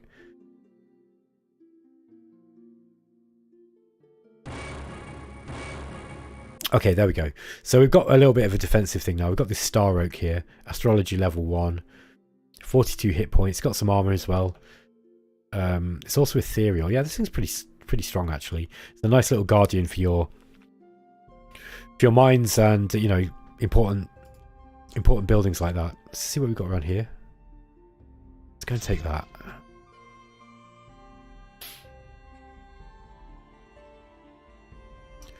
Battle in the coal mine.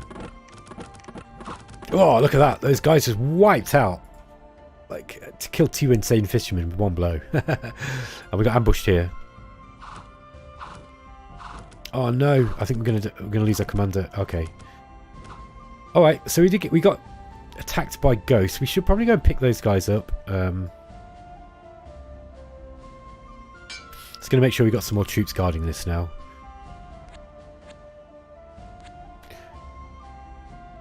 One captain and 13 crossbowmen, that's a bit much.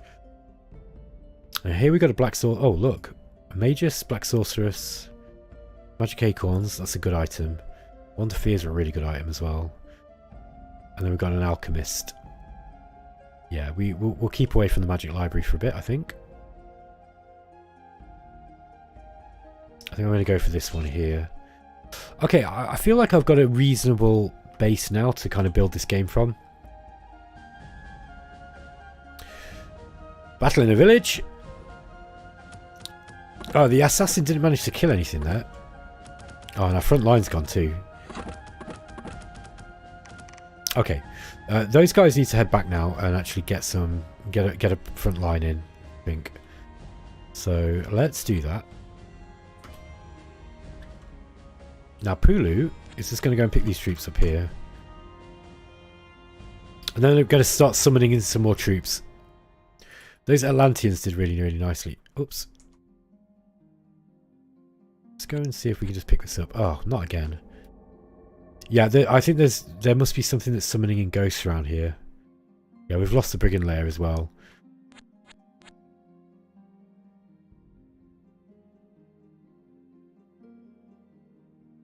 Okay, it's Brigands again. Oh, it's going to be close. Oh, I managed to survive though. Awesome. Okay. We lost the hybrid fisherman. I'm not bothered about that. Let's get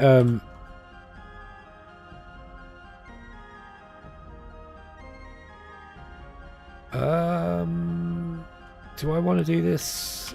Yes, I think I do. Let's just get one of those up, and that's just hopefully going to stop those endlessly losing this hamlet here.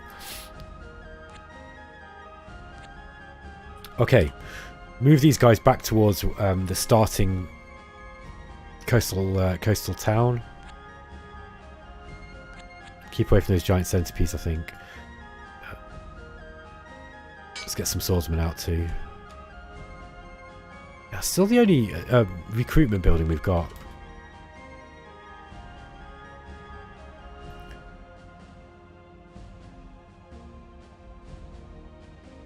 Look at this. She's just pumping out monsters. I've left this too late, really. I think what we're going to have to do is get that late in the game. She might actually start moving out as well, which could be quite scary. I think I'm going to get Patago and Pulu here. There we are.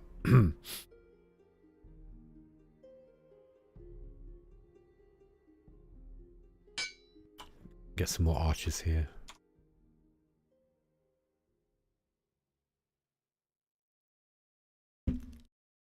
I might have to take a short break for about 5 minutes in a minute because I really want a cup of tea.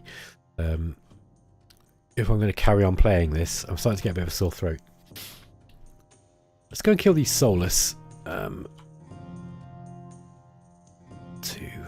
Yeah, that should do. Actually, let's actually get in some of these warriors of the deep or something along these lines. So we've got some shamblers and some of the deep ones as well. I think I might stay here for a few turns and just pick up these, you know, pick up some troops.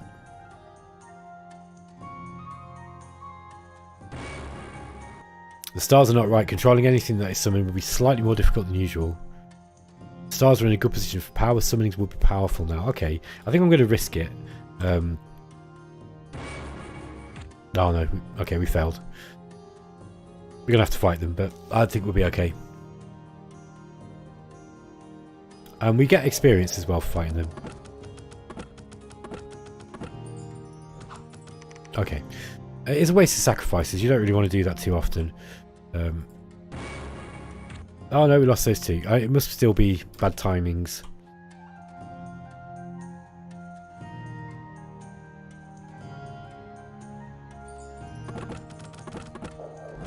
If we're lucky, we might just summon... Oh, we got it anyway. Okay, that's good. Alright, so that wasn't a complete waste of time. Let's go and kill these soulless. I'm going to leave... Oh, we got a cultist of the deep as well. Got some crossbowmen too. What's Kossuth got on him? Starlight and Paralyze. Okay. That'll also give you the lesser ritual of mastery. Okay, that was risky, by the way. I did that a little bit too quick. If that had have gone bad on me, things could have been really nasty. That might have been game over. Do not do that. Yeah, I don't think we're going to lose anything here. The Solus are pretty bad. Okay, we've got a scout here as well. I'm going to pick that up. I might buy a ship now while we've got the opportunity too. Whites are pretty bad. When I say bad, I mean strong. Can't charm them. We might be able to just blast through them though. It might be good to get this graveyard. It's not going to give us anything necessarily, but at least it'll stop these soulless spawning out. We're actually amphibians, aren't we? Forgot about that.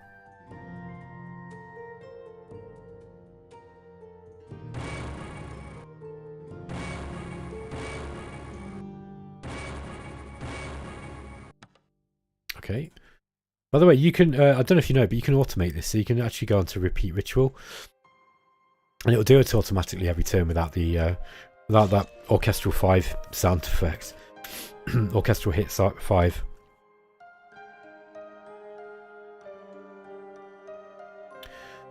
Okay, let's see what happened here. Oh, wow, look, we've got a Wraith. Oh, this is going to be hard to beat. Oh, now we managed to get this guy to run. He's confused, actually. Can we kill the Wraith, though?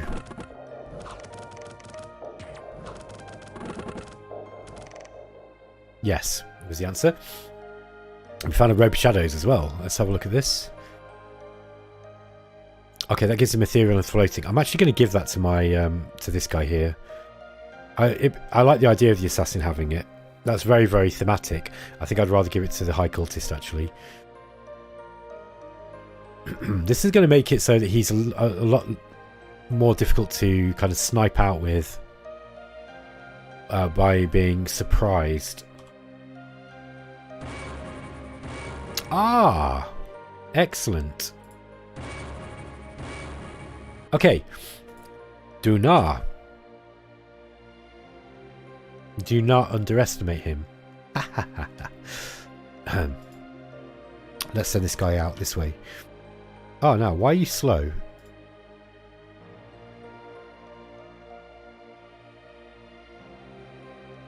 Is one of them slow? No? Okay. Not quite sure why that was. Let's get some more archers up here.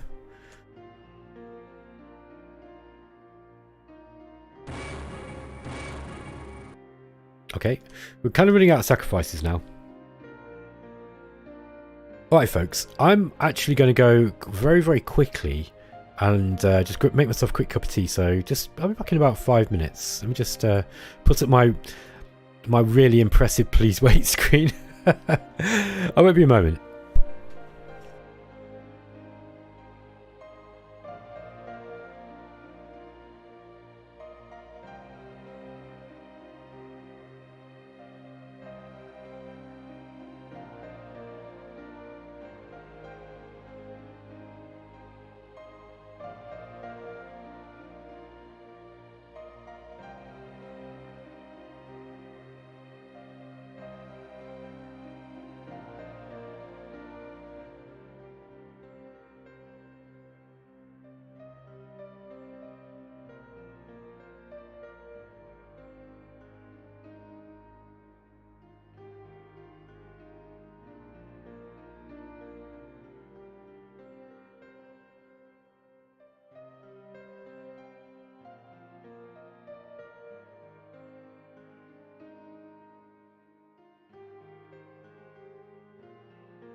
Hello, hello. Sorry about that, guys. I just realised that I really, really needed a cup of tea. So yeah, let's carry on. Hulu and Kosuth. So this guy, let's just start leveling him up as well, just in case we do end up losing Pulu in some freak accident. Undine, what does this one do? Undine is, yeah, okay, she's a hydromancer. We don't want to go in that way. Gonna kill these soulless. Oh, we were ambushed again. Good lord. Is this guy not a scout? No, he's not. Okay. Yeah, we don't have a scout. I need to get a scout up. That's part of the problem.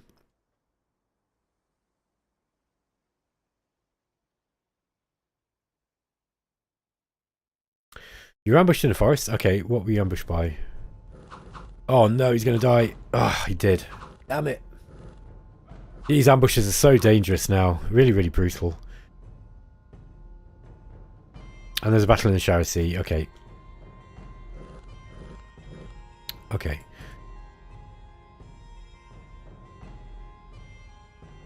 Let's just activate this guy.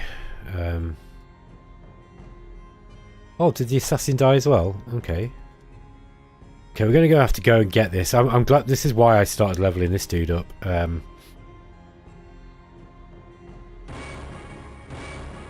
Okay, we looked out there. We managed to get a hybrid cultist as well, which is good stuff. This guy can also, he's got his own rituals. Let's take Kosuth out. Well, you don't have to leave anything at home now. Whoops.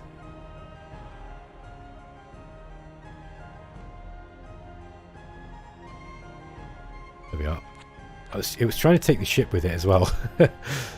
Okay, let's get this guy going over this direction. We'll see if we can investigate what's on these islands. And I'll get Nihargon here just to stay where he is.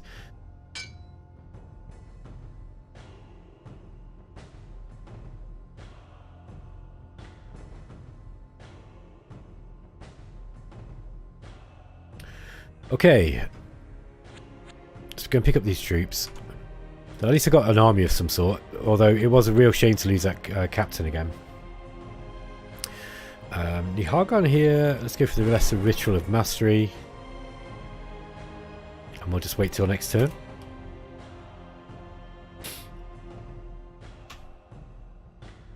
One thing you'll have noticed if you're a regular Conquest of Elysium fan is, in none of the 3 or 4 games that I've played yet have you seen the AI be defeated. That's because we've got them on teams. They just don't get defeated so easily.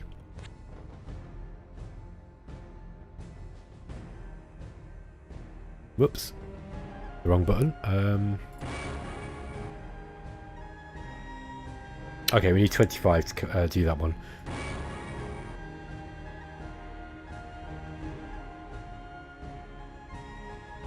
Tatsu.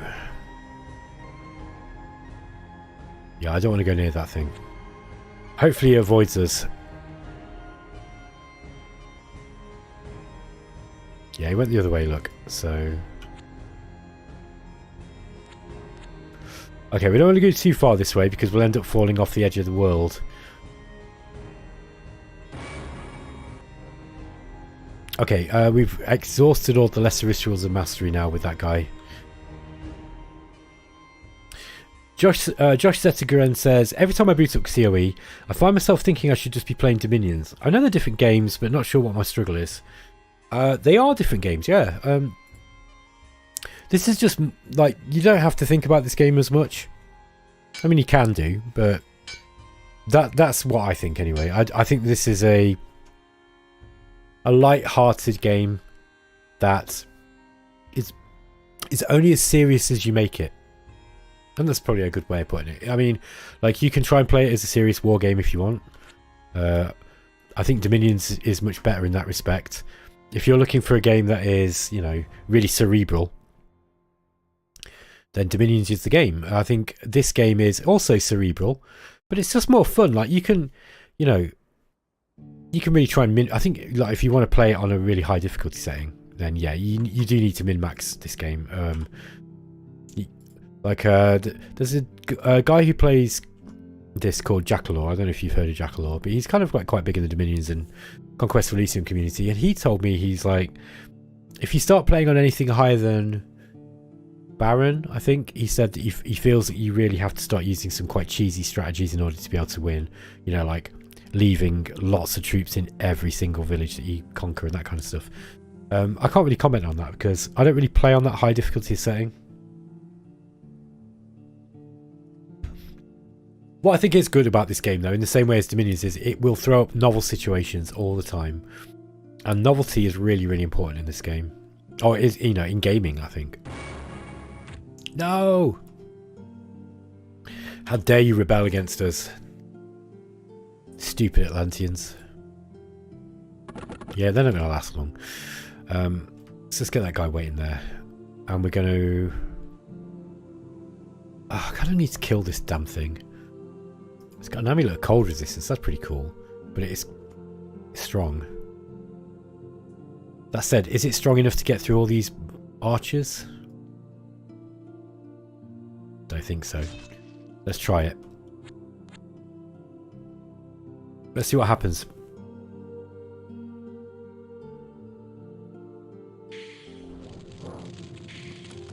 I think we can kill this thing. Come on, yeah, okay. Now it's breathed poison all over us, so that's not good. Although these guys are poison resistant. There we go. So we actually lost 7 troops. They were just like crappy chaff though. Oh, we did lose a scout. That's unfortunate. However, we did find the amulet of cold resistance, so that's good. That was a worthy trade, I'd say. Okay, let's head back this direction. Having water amphibious units, by the way, is really, really special in this game. It's really, really special.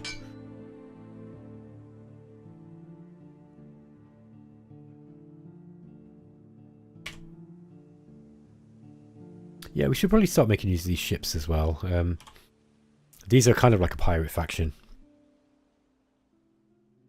Alright. You see, like, this is what I'm talking about, the difference between Conquest of Elysium and Dominions, by the way. Like, in Dominions, I'd probably sit here every turn and go, right, I want to move here, then I want to do this. I need to plot when I'm going to have my spells ready. You know, like, this spell needs to come out at a certain time. Like, if I've not got this territory here by this point, then I'm probably losing. You know, that kind of thing. I don't do that with Conquest of Elysium. Conquest of Elysium, I just move stuff around. Like, that's a real simplification. I do think about it more than that, but for the most part, because it's so randomized, you're making do with what you've got for the most part. So the real nuance in the game starts coming, like, you know, in the mid game, really. You kind of just, you know, there is something to be said for a game where there's loads of detail, but you don't have to engage with it all, you know. That's quite a hard, that's kind of a weird game design principle, I'd say. You know, because I mean, there's one school of thought which kind of says, you know, if you're not gonna use something, why is it in there? And then there's another sort of principle. Well, there's another kind of school of thought which is a bit like, throw loads of stuff in there even if you don't use it because players will find it interesting. You know, it might not be a very elegant game design, but then you're going to have lots of fun stuff to do.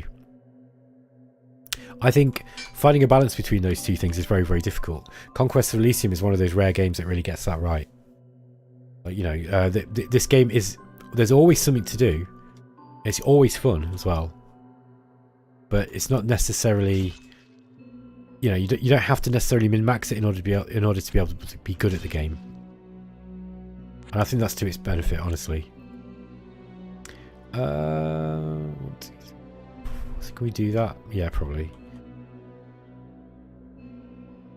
I do like these Atlantean princes that you can get.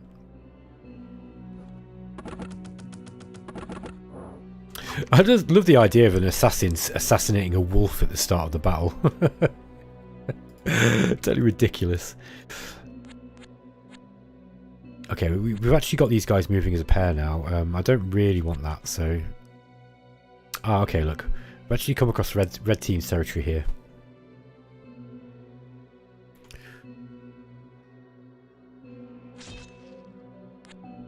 Oh, we've ambushed again. Yeah, this area is really, really dangerous.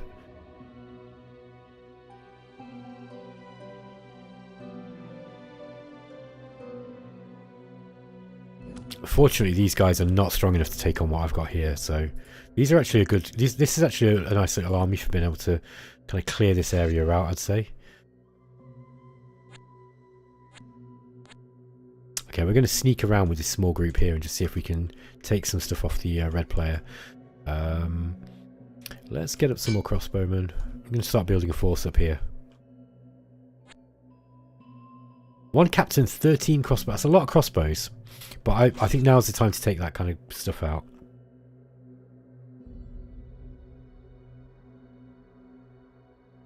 Battle in a coal mine. Okay, we're going to take a lot of casualties here, I think.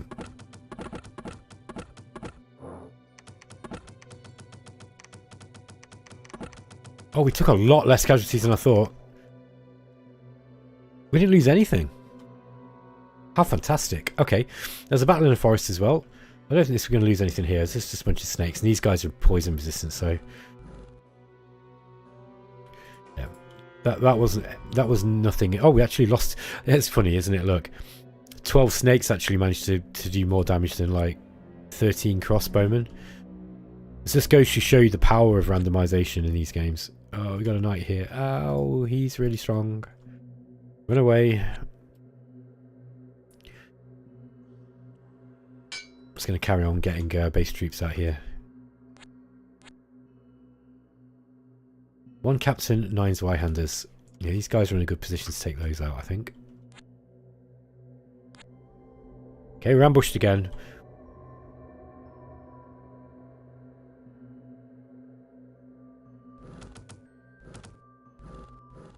Okay, those guys need to start heading back towards towards a home base now to start picking up some more troops, I'd say.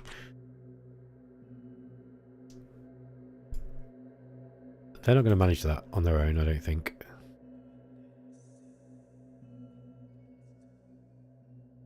Yeah, let's, I'm just going to leave this guy on the sentry. Got a blister here. I might actually take this just so that I can get another spawning point. I say spawning point, I mean a recruitment vehicle. A recruitment place. A recruitment vehicle. I can tell I'm getting tired now because I'm starting to talk rubbish. I mean, I talk rubbish at the best of times, but this is like just randomised gibberish rather than my usual pseudo-intellectual waffle. Just noticed that we've got a robe of shadows on an arch here. I should probably switch that to my other commander. Look at that, he's frozen that blister. That's a really good job.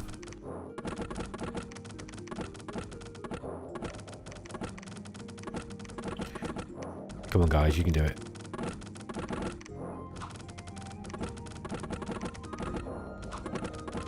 This is, yeah, we're going to get a lot of casualties here. At least till these shamblers get through the doors. Yeah, they take a drastically reduced chances to hit, by the way, when you're firing over these battlements. Okay, let's have a look. Yeah, we lost a few troops there, but that was worth it. We were ambushed in a farm here again. Come on, guys. Okay, good job. Didn't lose anyone. Oh yeah, we did. We lost 1 deep one. Okay, so I think here we need to start recruiting some more troops. We'll get a scout. That's helpful. We'll get some swordsmen as well, so we've got something more on the front line. Just leave some of these guys here too.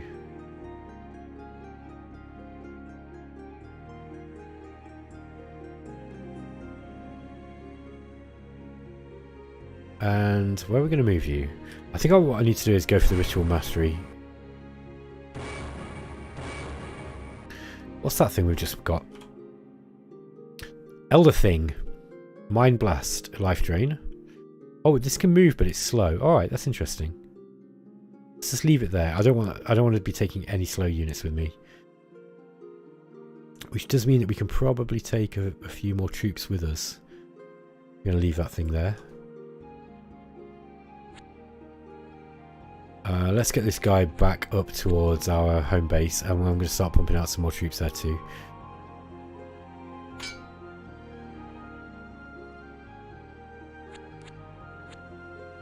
Okay, we've got a barbarian force here. We've got to be a bit careful here. They'll kill what we've got here. 2, 3. Yeah, they can probably come and get us now. I'm going to try and move away from them if I can. There's the barbarians' camp. 1, 2, 3. They can't get us here. Oh, look at this. You have left your iron mines undefended, sir. I shall help myself to them.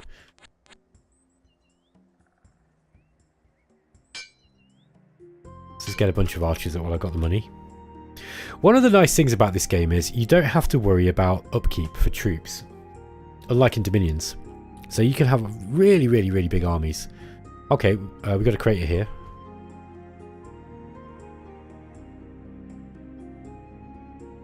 I can't remember how you get close to these. How you catch up.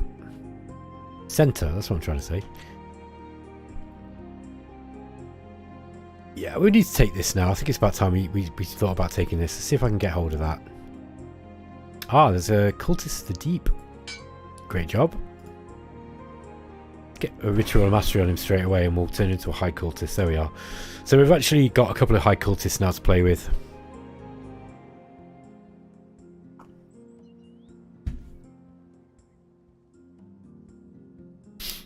I have a feeling, by the way, that Dominions 6 is in development. I don't know why. I've just got a feeling. I was kind of hoping that they wouldn't develop it so early. Because I really don't feel like I've played Dominions 5 all that much. Even though I've got 1,000 hours in it. But I have a yeah, I just got a feeling. Something tells me that they're working on that one now.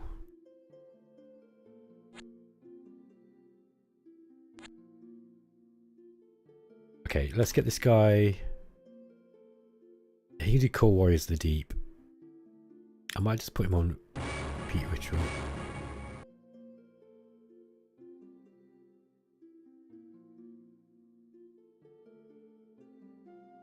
No, I don't think I'm making 20. Oh, yeah, I'm making 20 a turn. So there'll be a few turns for him to be able to pump this ritual out.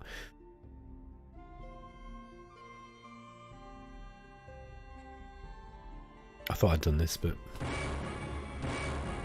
Okay, we got another commander there.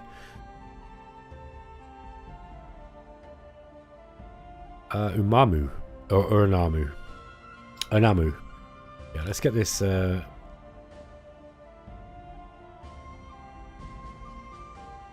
Donai is probably the more experienced of the two, isn't he? So... Maybe I'll just go out and explore with this one. I'm going to keep him sentryed there. Josh Zetagren says, looking forward to the major update for Shadow Empire. That has to be coming soon as well. Yeah, it is. Back in April, March or April, I sent a bug report to Vic, developer, Vic Rakers, the developer of Shadow Empire, and I kind of just said, hey, I'm really, really enjoying Shadow Empire. I love the new changes, particularly the AI changes. I think, and he'd made a change as well that fixed the resolution DPI scaling so that it wasn't slow anymore, which is a big thing for me. I was like a really big change. That was something that was bugging the hell out of me. And he fixed it, and I was like, thank you for doing that, because I know it seems like a small thing, but that really has made me want to play this game, where I was kind of getting a bit pissed off with it because I was having to play it on a low resolution and it just looked bad, and it was kind of like I was having to squint. And he was like, oh yeah, oh thanks, and then he was like, oh yeah, I'm still the new update is a little bit delayed, but it is still coming. You know, I'm working on it now. So he was actually transporting he was doing bug fixes and some preliminary changes that you needed to make to the game in order to make the Oceans patch work. So that was the last information that I had from the horse's mouth, but I think he's actually talked about things in more detail on his blog since then. So I don't have any privileged information, I'm afraid, for you. But yeah, my understanding is that it's going to be soon. I'd be surprised if it wasn't this year. Has Kosuth got... Oh, he's got Soul Slay. He's got Invade Mind, look. See if we can go and take that guy. If I can invade the mind of that troll, I'll be very, very happy indeed.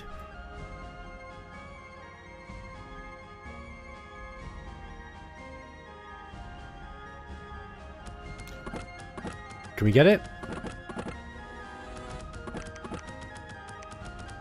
Should have a few opportunities to at least try it. There we go, look. Yeah, awesome.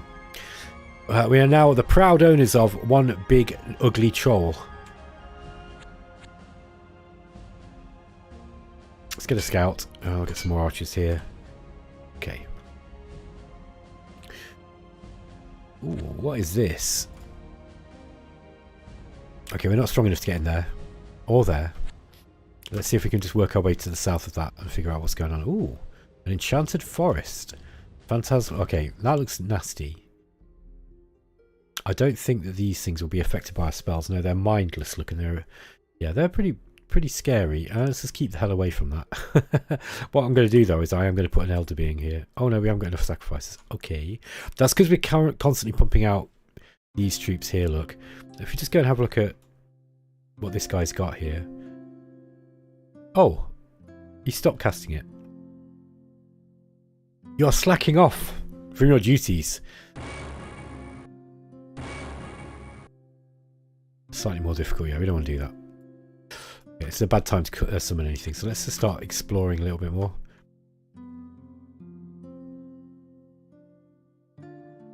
Josh Setgren says, I think Shadow Empire is my favourite game ever. It's so freaking good. Yeah, I'm with you on that one, mate. I don't know if it's my favourite game ever, but it's up there. It's one of my favourite games, definitely. And every now and again you'll hear me saying that it is my favourite game, because I don't know. Like, what is it about Shadow Empire that's so good? I'm interested to know what you think there. Like, what is it about Shadow Empire that makes it better than any of the other 4X games, you know, or war games around? I've got my theory on this, but I'm interested to hear what you think, Josh, or you know, anyone else who's listening. 2 green oozes. I think we can kill those. We might avoid it.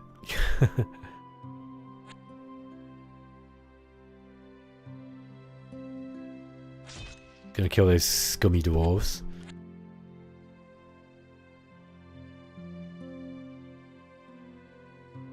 Yes, Shadow Empire is a special game. You don't get games like that very often.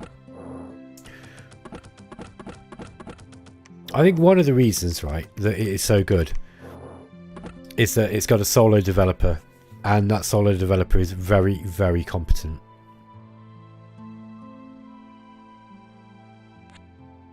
$21 brigands.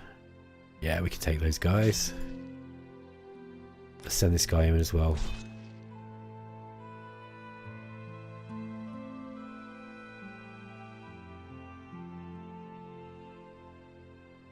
Star showers. Okay. Okay, we've got ourselves another coastal hamlet down here. This guy might be wise to kind of like loiter around here and just see if we can kind of keep these things going. 7 brigands, that's quite a few, isn't it?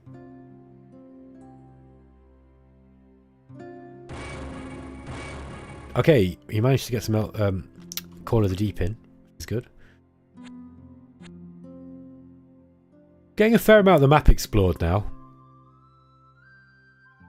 Josh says, regarding Shadow Empire, I think the combination of Wargame 4X, it checks all the boxes. Empire management is so deep. Yeah, I've recently started focusing quite heavily on the Empire management side of things. So like on, you know, building your assets up and figuring out what's the way to go about that. And the answer seems to be it's different every time, which is amazing because do you know what turns me off a game faster than anything else? It's knowing that there's an optimal way to build things. So if you've got the optimum way, some min-maxer will come out and you'll figure out the optimum way of doing something, and then that is it. That's game over for me. I just don't care anymore. Like, what's the point in playing? You've figured out half the fun already. I don't get that with Shadow Empire, because every time some smart ass comes along and goes, hey, I think I figured out Shadow Empire, it turns out he hasn't. So yeah, I love it. It's great. I'm sure eventually, people will figure out the optimum way to play, and then, then my fun will be over. But until then, I've not seen it yet. And by the way, I'm being a dick for effect there. I don't really feel like that. I think it's wonderful that people care about the game enough to learn how to min-max it. I'm just being, you know, a comedy curmudgeon, but there is some truth in that statement. I don't like it when, you know, a game is kind of figured out for you. I really ruined Distant World's universe for myself by reading guides.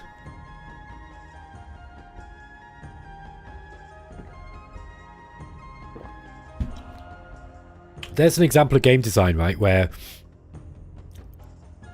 the fact that somebody wrote a popular guide and kind of, you know, everybody followed it, it took away the whole point of the ship designer in it, because it's like, okay, you can build system, you know, you can build your stations any way you want, but here's the most efficient way of doing it. And as soon as you've found the most efficient way of doing it, why would you do it any other way? You know what I mean? Like, unless you're really disciplined. So I don't know. I really don't like it when games, you know, are kind of two-dimensional enough that there is an obvious way to build everything. Shadow Empire is founded upon that incredibly good planet generation system, and the fact that the game is vastly different depending on which planet type you play on. Look at this mother of monsters just pumping out all these horrible creatures. Stop it. Be gone, thought. Yeah, so like Shadow Empire is built on this wonderful planet generation system, and the whole game really is based on that, really. And the fact that it's got loads of different mechanics. Like, Shadow Empire mechanics wise is way more complex than Dominions. It's got way more going on in it. The reason why Dominions is probably more difficult to learn, to be good at, particularly multiplayer, is because Dominions has just got so many variables. So it's got less mechanics, but it's more stuff to play with, you know, within those. The choice complexity is huge. Like, I'd love to see someone have a go at making a really competent AI for Dominions and try and get it to play like a player. That would be that. Like, I'm going to suggest this to Isle when I talk to him soon. I'm going to be like, oh, if you think you're a good AI developer, I want to see you make a really good, like, good AI for Dominions. And, you know, Josh says, yeah, you're right though, Vic is ridiculous. Yeah, when I said ridiculous, by the way, I don't mean that in a rude way. I mean that with reverence and respect. Like, it's ridiculous how damn talented he is. I don't mean he's like a ridiculous person. You know what? It's funny because anybody who's kind of not up on modern slang might find that incredibly offensive. Oh, by the way, look at this. We've got mad cultists here. We need to kill these now. Jesus, man. These have got to go. Oh, these got to go. Let's go and kill them now before they open the Hell Gate. This is worrying. We might end up with a Inferno invasion. Let's see. Hopefully we can kill them. Andre says, yes, Shadow Empire is deep, but allows you to play it and learn as you play, and you get better every playthrough. Yeah, I completely agree. It's one of the only games that's got a way of automating part of the game system that doesn't make you feel like it's being automated. That's no mean feat. It's no mean feat at all. Again, I think in game design, I've heard it said from very credible people that if something is going to be automated, why include it at all? I don't think that's necessarily the smartest thing I've ever heard. It sounds clever on paper until you think about it, and then it's like, well, there's loads of reasons why you might want to automate stuff. Like in Distant Worlds, having an automated private sector is actually really interesting. So yeah, I think that original argument was leveled at civilization, and removing automated workers. I think it was Soren Johnson. He said something like that. It is a smart thing, like, if you're trying to make a tight game design. But yeah, Vic has made a way of. He's come up with a way of basically allowing the player to ignore the assets in a game. Like to ignore the micromanagement of every zone that you create or every city, because the private sector will start to eventually build stuff for you. Now, that doesn't mean that you're going to be able to play it like that on the higher difficulty settings, because you can, but you're going to get beaten if you try, if you don't pay attention to building quality of life buildings and that kind of thing. But it makes the game really forgiving to learn, considering it's so damn complicated. And you know, boy, that is a complex game. I do think that Shadow Empire probably with this, I think if it didn't have these tools to assist in, you know, certain aspects of the Empire management, I think it would be an overwhelming game for most people. And I don't mean to be disrespectful to people there. You know, I'm not saying that, you know, oh, most people are too stupid to be able to play Shadow Empire. What I mean is, I think the learning curve would become a learning cliff, and most people would just bounce right off it. I know a lot of people who bounce right off Shadow Empire. They just can't get into it. And I think that's a shame, because it's just a wonderful game. The other thing that I noticed about Shadow Empire, and this is something that I know Daz talks about a bit, and when I interviewed the developer, sorry, not interviewed, I had a couple of chats with the developer of the X-Pirates mod. It's a really interesting guy, very, very, very clever. And he said, he was talking about Shadow Empire, and he was like, I've started playing Shadow Empire, I absolutely love it. And I asked him what he liked about it, and he said, what I like about Shadow Empire is the game just gives you enough, you know, of a kind of visual cue that you can kind of figure out what's going on, but it lets your imagination run riot, you know. Like, he goes, I love the graphics in it, and I said, you know, some people complain about the graphics, I think they're great. And he goes, no, he goes, look, Shadow Empire is the asset, like I think the goofiest graphics are things like the stratagem cards and stuff, where he's got, you know, these kind of like sort of weird uncanny valley sort of people. Yeah, they don't look great. I don't mod them out. I know a lot of people like to use Pymus' stuff and that, and I think Pymus is an amazing artist, by the way. He's really, really good. I love his Dominion stuff. I don't use his mod in Shadow Empire because I'm just used to Shadow Empire as it is. But where Shadow Empire really excels in the graphics, and why I think people who say it's got bad graphics are just talking out their arse, is that every single one of those assets, like all 7 levels of all of them, they're all hand drawn, and they're really good as well. And all the units, there's so many different variations of the units, and every time you change something on the unit, like, you know, give it a new gun or new armor, it's got new graphics. I tell you what, mate, that game has got so many art assets, it's unbelievable.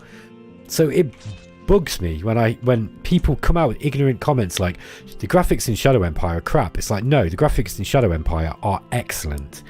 The map graphics in Shadow Empire are excellent. How many other games do you know that have got that many different tiles that you can just tell at a glance exactly what the tile is, and yet it still looks aesthetically pleasing? Like, I know Daz made his little map mod for it to make certain things easier. You don't need it. I don't need it. I can tell which are the high mountains, which are the low mountains, where the plateaus are. You don't really need it. It just, the graphics are so good in that game. They are developed so that they look good, so that they stimulate the imagination, and so that they are functional, so that you can tell at a glance what they are. That's really hard to do. Tell you, mate, Vic Rikers, he didn't like it when in my review I referred to him as the God of War games, because I read that, you know, people were calling him that on the Matrix forums, and he actually corrected me. He was like, only one person calls me that, you know, and I think he's just like one guy. And I was like, yeah, okay, but, you know, take the fucking compliment, man. Josh is saying, I took it that way. I think when he was referring to when I said, you know, Vic's being ridiculous. I know you did, mate. I knew what you meant.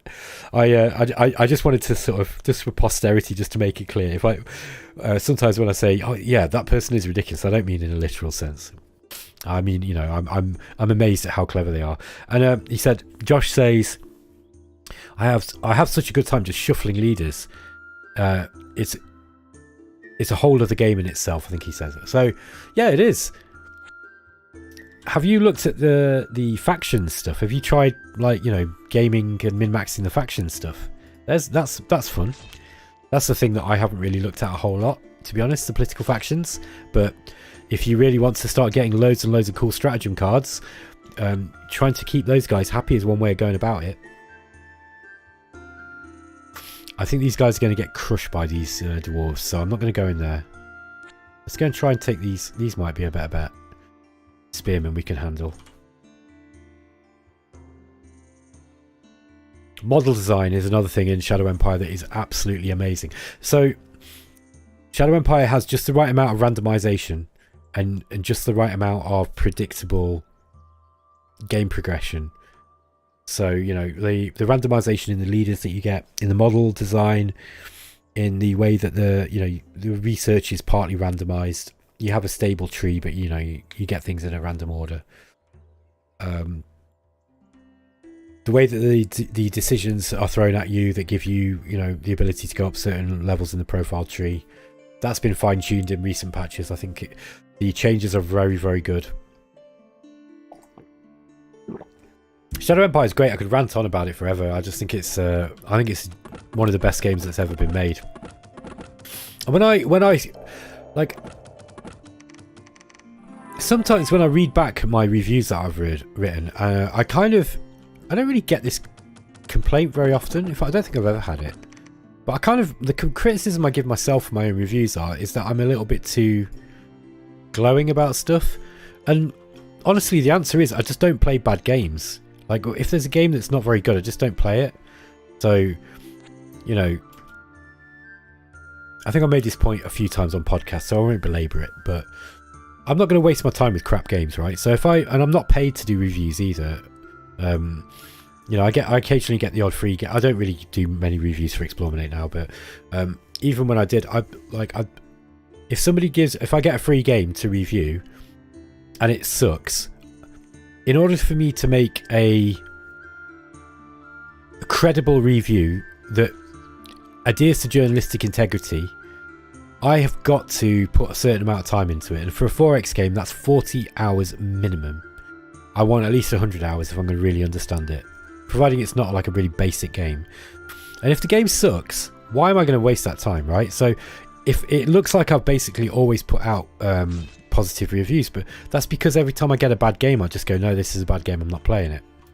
If I was like, you know, working for IGN or Kotaku or one of these other joker outlets, right, and I was earning a salary, then yes, I absolutely would review every damn game that I got, because I would have to, because it's my job. And if it was crap, I'd tell people, and I'd be like, don't get this game, it's crap. Who wants to know that? Who cares about that? Like, why would you want me to waste your time telling you about a bad game? All you need to know is this game sucks, right? I mean, look, I suppose if you're, you know, a game designer, or, you know, you're just kind of interested, it might be, okay, Ben, why does this game suck? Tell me why, you know? And sometimes it's interesting to know that, but I don't really get that much. I can try to enjoy pissing on something for, you know, for some sort of artistic merit, or to give myself some kind of like writer's clout. Like, look at me, I'm dead clever, like, you know, wittily destroying this game because I think it's bad, but I just don't really get that much pleasure from it. I take much more pleasure from being positive. Josh is saying, yeah, he did such an amazing job implementing randomization. Everything from world creation to model design, it's all so good. Yeah. You know what, right? And there's so much stuff in Shadow Empire that doesn't need to be there as well. Like, a lot of the character traits just don't do anything yet. Some of them have really minor effects.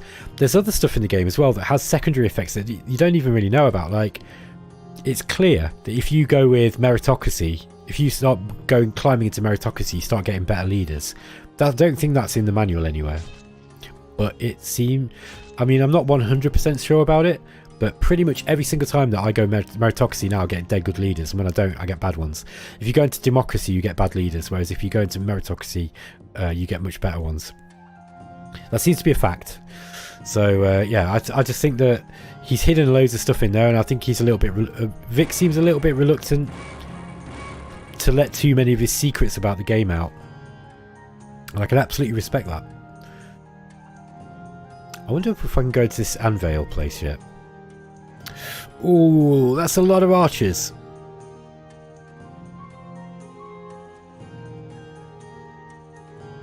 Have you noticed, look, I actually got one of these mad cultists. This is really good. This is great. I got a bard as well. I wonder if that guy's a commander. No, he's not. I've never managed to catch one of these before. Bard gives us local leadership as well. That's really cool too. Yeah, honestly, I could glow. I could gush forth glowing waves of, you know, praise for Shadow Empire all day. Honestly, I think it's amazing. And I was gonna, I almost caught myself then. I was almost gonna say I kind of wish it had got more viewers, no, more players. No man, Shadow Empire is doing really, really well. I'm amazed it's got as many players as it has, considering how complicated it is. The fact that it has captured so many people's imaginations and it's got so many players is, you know, a testament to how good it is, really.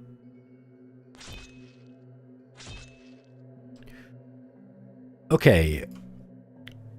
You, sir, I want you to start getting monsters. Give me monsters from the deep. Oh dear. You're gonna have to fight on your hands now, aren't you? Because you messed up.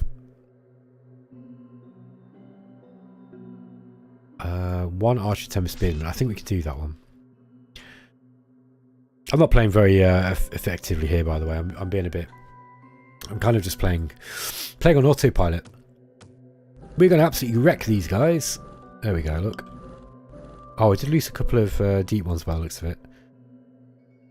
I lost 4 deep 1 warriors. That's actually quite a lot. A battle in Trollland. Feel the power of my crossbows. Okay, cool. And there's a battle in Deserted Port as well. Yeah, this is the guys that we just tried to summon. Okay. Right, folks. I think I'm going to end the stream there because I've been playing nearly 3 hours and I'm very, very tired. So I'm going to end it here, guys. I'm going to save the game and I'll probably pick this up another time. Maybe I'll do it next Sunday and see if I can get a regular thing going. Thank you so much for anyone who came and watched, and Josh, Andre, and anyone else, thank you so much for commenting. It's like really nice to chat to people while I play. Yeah, I just like talking and I like talking to people, and it's really, really nice to have some people just to chat to about games. So thanks for joining me, guys. Hopefully you'll come back at another time. Sometime you've got some time and sometime I've got some time, and we'll chat some shit about games again. Take care, guys. I'll see you later. Bye bye.